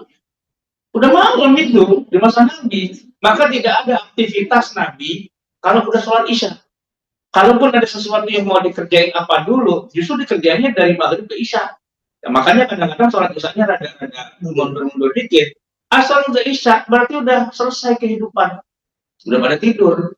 Nah, bayangin, Nabi tidur habis Isya nih ya. Kalau di luar Ramadan ya. Bisa jam berapa sih, Bu? Kalau kita sekarang jam 8 ya. Kalau beliau tidur jam 8 dah misalnya, tidur jam 8. Kita hitung ya, dari jam 8 ke jam 9 kan 1 jam. Jam 9 nih, 10, 11, 12, 1, 2, 3, 7 jam loh. Tidur malam efektif berkualitas 7 jam. Bangun jam 3, udah nggak bisa tidur lagi. Dan itulah waktunya beliau tahajud. Gitu kan. Ya kita tidur jam 1:30 kan. 1:30 mau bangun tahajud kagak bisa Bu, ya kan? Belum tutup gitu tidurnya. Akhirnya kasih doping, minum krating teh, gitu kan. Bisa sih dipaksa, tapi habis sholat subuh, balas dendamnya itu, ya kan? Dan itu yang terjadi sekarang. Orang-orang di Saudi Arabia, di Mesir, di Arab-Arab sana lah. Begitu Bu, kalau udah Ramadan, mereka tuh hidupnya jadi aneh. Aneh kenapa? Karena malam jadi siang jadi malam. Mereka mulai tidur habis subuh, bangun-bangun zuhur, gitu. Bahkan di kantor-kantor publik, ya kantor-kantor itu bukanya pada zuhur itu. Pada zuhur, pagi-pagi kita ke mana ke kelurahan kecamatan nggak ada yang buka di Mekah itu. Saya pernah kan umrah Ramadan, pagi-pagi saya ke kampus jam 8, kagak ada yang buka. Ya, jadi udah menjelang azan zuhur, baru ada yang 1-2 mendusin bangun gitu kan. Itu pun ya biasanya habis sholat zuhur dia tidur lagi. Kenapa? Saking capeknya tidur dari subuh sampai zuhur, bangun-bangun kecapean, tidur lagi. Nah, dari zuhur ke asar tidur tuh mulai ngimpi gitu ya kan. Ngimpinya tau gak tuh? Ngimpi begadang. Bangun-bangun kan pasti tidur lagi. Jadi orang Saudi itu Bu, Ramadan itu tidak pernah merasakan lapar dan haus. Itu orang tidur mulu. Kita aja orang Indonesia lapar, haus, karena kita beraktivitas gitu kan. Nah, mereka itu tidak tidur kecuali habis subuh. Jadi kalau udah yang namanya malam gitu ya, ya udah malam sepanjang malam. Di Mesir tuh saya ke mall jam 2 malam santai aja, belum pada tutup. Tutupnya menjelang subuh gitu, biasa mereka. Malam jadi siang, siang jadi malam. Kita malamnya tidurnya tengah malam, pengen tahajud. Nah, pagi-paginya balas dendam itu, ya kan nggak bisa habisnya begitu. Nah, ini balik lagi ke pertanyaan dari Bu Yuli. Jadi Nabi itu dikatakan sholat malam ada dua Ibu. Malam dalam arti habis sholat isya, tarawih hanya di bulan Ramadan, gitu kan? Atau malam dalam arti sudah habis malamnya, sudah tidur semalaman dan sudah bangun di awal malam, di akhir malam yang sepertiga. Nah itu udah tidur itu. Jadi sebenarnya bukan gini, syaratnya tahajud harus tidur dulu, walaupun setengah jam. Enggak bilang setengah jam. Enggak. Dan ini bukan syarat. Begitulah gaya hidup Nabi gitu. Begitulah urut-urutannya, rundown-nya beliau itu adalah habis isya memang tidur. Dan jam 3-an lah gitu kira-kira beliau bangun, tidurnya selesai, tidur malamnya. Maka tahajud, sholat subuh, pagi, siang, sore, malam udah nggak tidur lagi, emang udah cukup gitu modelnya. Nah itu yang harus kita pelajari dari ya rundown hidup Nabi SAW. Kalau bisa kita ikutin, cakep banget itu. Saya sekarang ini kayak gitu Bu. Jadi kalau udah isya tuh udah ngantuk aja bawaannya gitu kan. Kenapa? Udah kebiasaan gitu. Pokoknya saya begitu isya tidur aja gitu kan. Di luar Ramadan. Nah sekarang nih begitu ada tarawih, ngantuk saya pas tarawih itu karena jam tidur saya gitu kan. Jam tidur. Aduh saya udah ngantuk udah tidur, tarawih lagi gitu kan. Nah itu jadi kadang-kadang pengen tarawih yang cepat. Biar apa? Biar bisa segera tidur. Nah jam 3 bangun, udah nggak ada masalah. Nggak pakai nguap, nggak pakai ngulet, nggak pakai apa, nyawa langsung kumpul. Ya kan? Karena emang terbiasa bangun jam 3 gitu. Nah, bukan berarti tahajud sih, ada aja ntar yang dikerjain dari sejak jam 3 itu, ya kan. Beberapa ibu-ibu gitu juga ada kayak gitu Bu, di pasar Kebayoran Lama.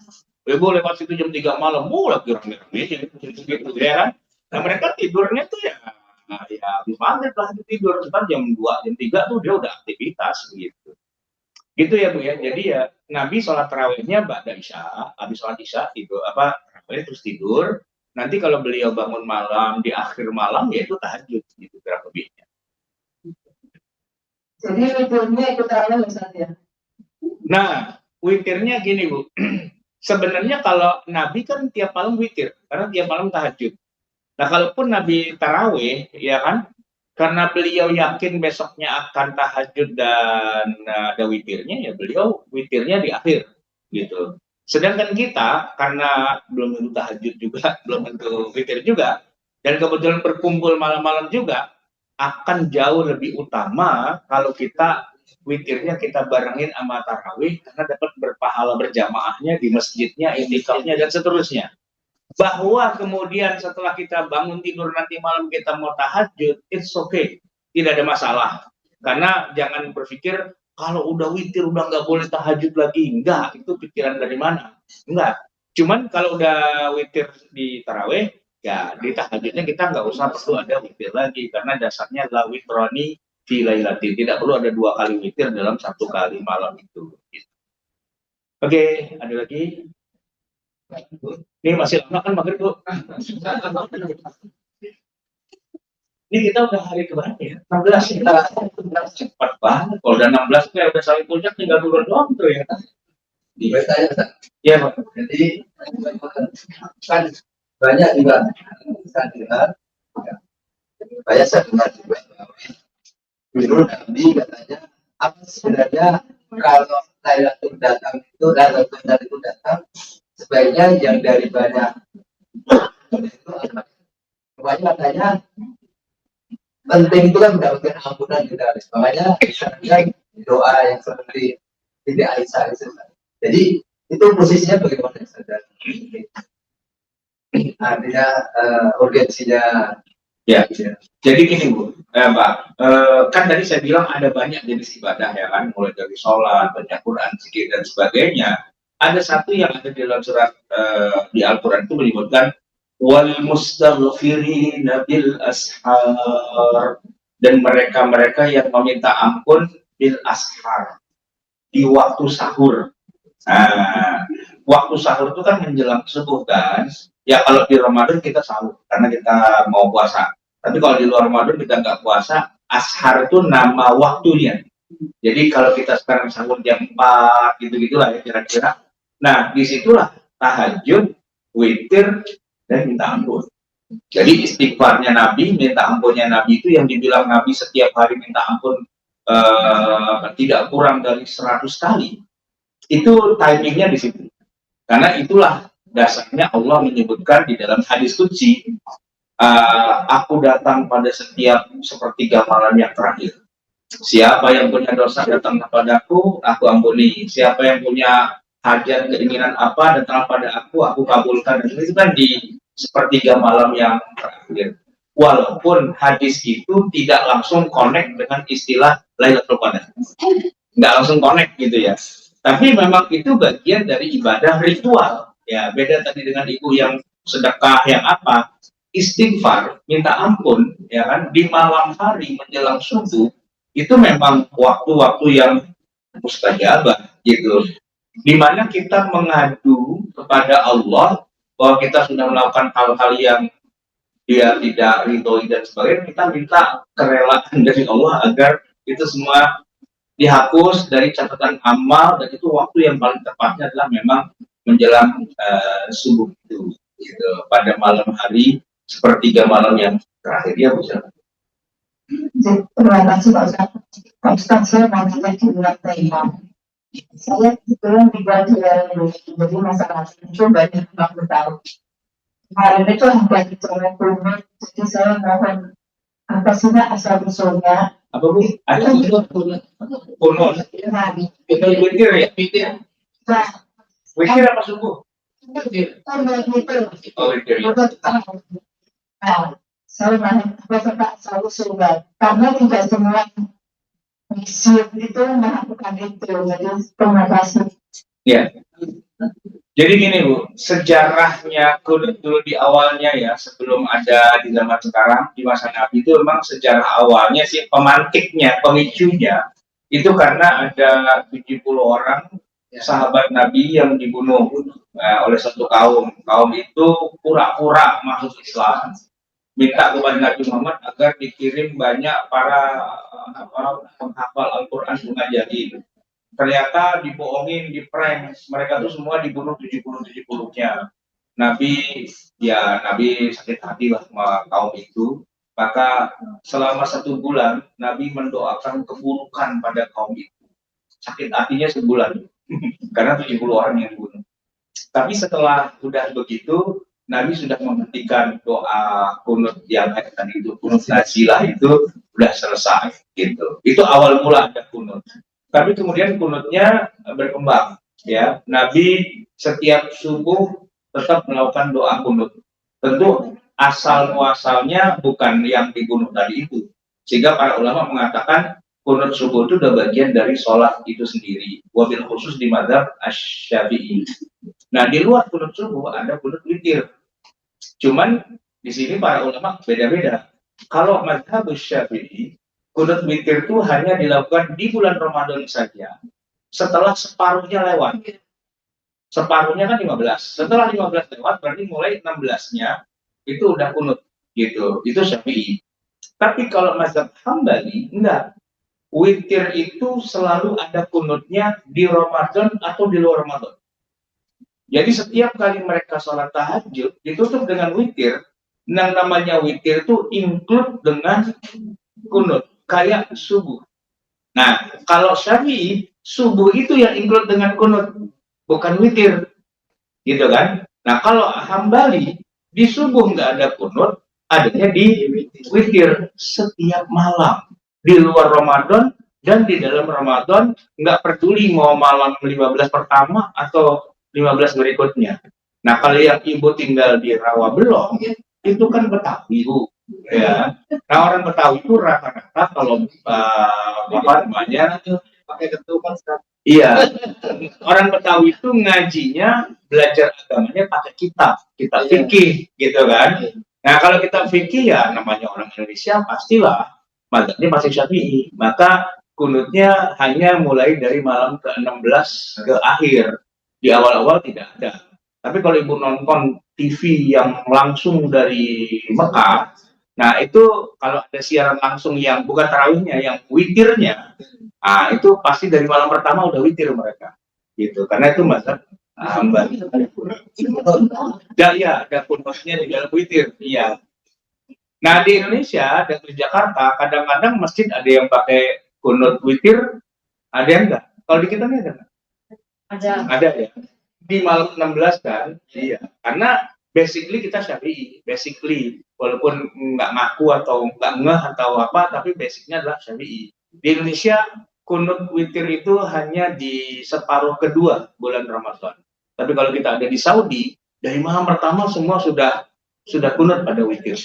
Gitu. Jadi ya itu memang perbedaan khilafiyah di antara para ulama tentang kunut pada sholat witirnya. Yeah.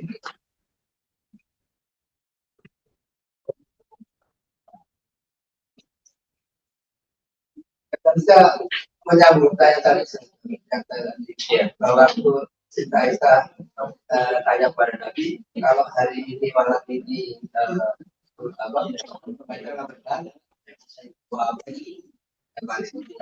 Ya.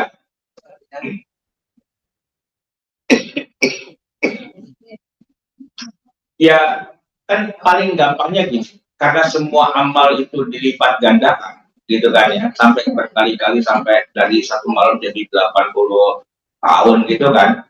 Ya, kalau baca Quran dilipat gandakan, nah kalau kita beristighfar, minta ampun dan sebagainya, kan tentu kayak istighfar juga banyak banget gitu kan. Nah itu yang dimanfaatkan gitu. Mungkin, jadi gini Pak, Nabi itu kalau ngejawab pertanyaan, beda orangnya, beda soalnya. Iya, mungkin konteksnya saat itu Aisyah habis bandel kali gitu ya, habis lawan-lawan mulu apa suaminya gitu kan. Terus ketika ini banyak istighfar aja lu gitu kan. Salah satunya itu. Mungkin nanti ada orang yang duitnya banyak gitu kan, ya malah ini ngapain sedekah lo yang banyak gitu kan, selalu begitu kan. Jawaban Nabi itu selalu beda-beda dan kita lihat konteksnya juga, apa nih yang kira-kira lagi ngetrend saat itu, yang lagi penting poinnya tuh apa, nah itu. Jadi tidak ada sih amal yang ini lebih utama, ini tidak, ini lebih utama, tidak, tergantung orangnya. Kayak gini Pak, misalnya orang kaya, ya tentu amal-amal yang sesuai dengan dimensinya dia, bersedekah, berhaji, beramal apa itu lebih utama.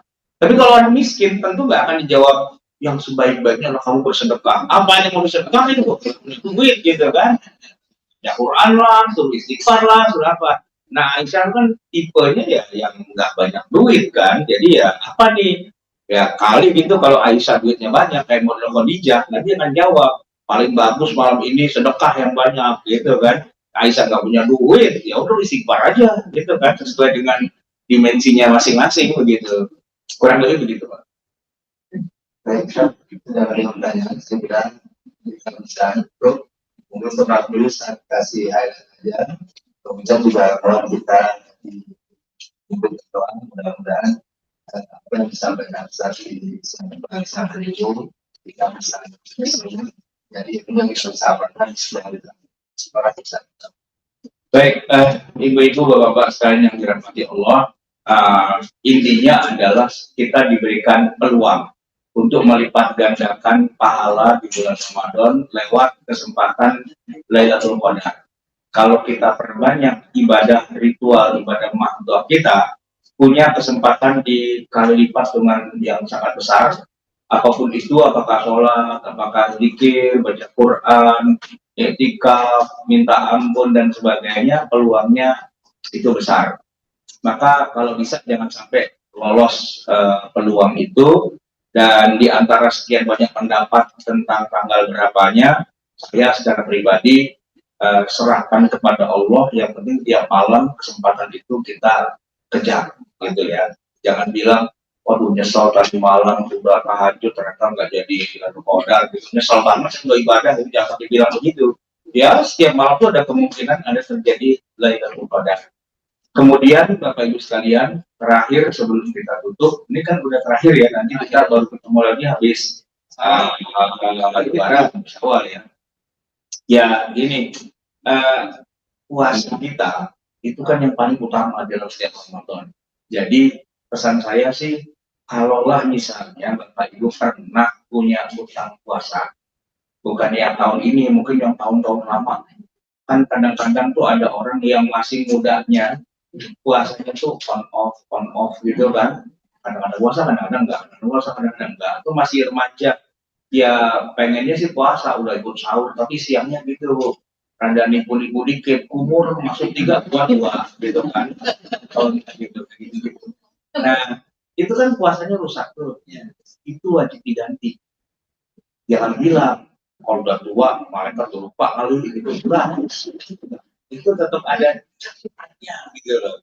Dan kalau bisa ya itu diingat-ingat, dihitung-hitung, minimal di appraisal lah gitu ya, berapa kali gitu ya, ditaksir lah gitu kira-kira, dan bayarkan nanti setelah Ramadan. Bayarkan mungkin ini aja, nyamar aja sama orang yang pada puasa Senin Kamis tuh, orang pada puasa Senin kita ikut, orang pada Kamis kita ikut gitu kan. Orang sih ngiranya kita udah sholat banget, Senin Kamis paling kita dibayar gitu. Nggak apa-apa, karena gini, di akhirat kalau kita belum bayar yang namanya utang-utang puasa itu ya, itu hitungannya sama dengan orang pelaku dosa besar yang belum diampuni, sama dengan orang mabuk, orang zina, orang judi, ya segala macam gitu. Jadi pesan saya sih, syukur-syukur kalau misalnya utang ya, jaga kesehatan, rajin olahraga, makan yang sehat, jangan mati dulu gitu. Iya, karena nggak enak. Kalau masih banyak utang mati, dia lama mau di akhiratnya, di nerakanya itu lama. Gini, kalaupun mau bikin dosa, ya, kalau bisa dosanya yang kecil-kecil aja. Apa itu belagu-belagu dikit atau itu masih wajar. Kenapa? Karena nanti begitu ditimbang di akhirat ya, dosanya ada, pahalanya ada, tapi tipis gitu bedanya. Itu mah enak. pagi masuk neraka nih, siangan dikit udah keluar. Ya kalau gosong-gosong dikit mau ajar banget. Namanya neraka ini apa nih bau sangit gitu kan? Saya Pak habis dari neraka 2 jam di sana direbus gitu kan wajar. Tapi kalau dosa-dosa besar itu yang belum diampuni ya, lama itu di sana gitu. Nah termasuk diantaranya utang. Kita nggak punya banyak dosa yang kayak gitu, yang jelek-jelek ya. Tapi utang puasa belum dibayar, itu sama juga. Jangan sampai nanti ketemu Firaun bingung. Kayaknya lu Islam dah, kenapa lu nggak keluar? Kan gitu. Kalau yang Islam kan keluar duluan. Ini Islam juga tapi nggak keluar. Emang lu dosa apa? Zina, mabok, enggak sih apaan? Ini utang puasa belum dibayar. Kata Firaun. Dengan gua ketahuan kafir, ketahuan gini kan lama. Nah ini Islam juga di neraka mainnya sama Firaun kan gak enak tuh begitu ya kan. Bayarlah utang puasa itu. Mari kita tutup dengan doa Bismillahirrahmanirrahim. Ya, dia nggak bisa, ada masing nggak bisa bareng. Saya Gini. Jadi gini Bu, ada orang sudah puasa sunnah banyak. Senin Kemis tuh dia deposit banyak. Ada 5 tahun dia tuh puasa sunnah. Tapi dia punya utang puasa banyak juga. Puasa wajib yang Ramadan. Bisa nggak ngomong sama Allah, ya Allah, kan deposit saya banyak nih, utang saya juga ada. Bisa nggak dirembes? Nggak bisa. Ya, kenapa? Karena niatnya beda. Niatnya mesti kudu, ya Allah, saya niat puasa mengganti yang kemarin itu, gitu loh. Jadi kalau ibu udah punya puasa sunnah aja, nggak apa, itu hal tersendiri. Tapi utang masih belum terbayar. Maka bayarlah utang itu. Ya kalau belum terbayar, jaga kesehatan, makan yang sehat, rajin olahraga, jangan mati dulu, gitu. Ya.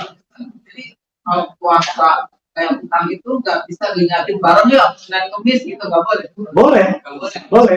Bareng sama yang Senin Kemis, tapi niatnya bayar, bukan niatnya puasa sunnah, gitu. Niatnya bayar utang, biar seru, biar semangat. Wah, yuk besok kita puasa Senin Kemis, yuk gitu, nyamar aja, nyaru doang gitu.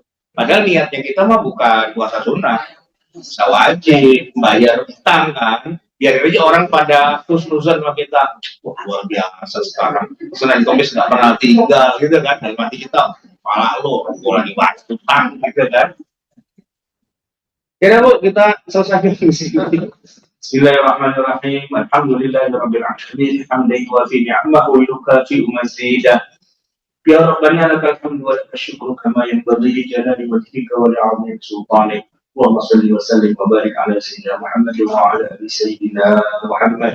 Rabbana zalamna anfusana wa in lam taghfir lana wa tarhamna lanakunanna minal khasirin. ربنا آمنا بما أنزلت واتبعنا الرسول فاكتبنا مع الشاهدين ربنا لا تزغ قلوبنا بعد إذ هديتنا وهب لنا من لدنك رحمة إنك أنت الوهاب ربنا آتنا في الدنيا حسنة وفي الآخرة حسنة وقنا عذاب النار وصلى الله على سيدنا محمد وعلى آله وصحبه وسلم سبحان ربك رب العزة عما يصفون وسلام على المرسلين والحمد لله رب العالمين والسلام عليكم ورحمة الله وبركاته.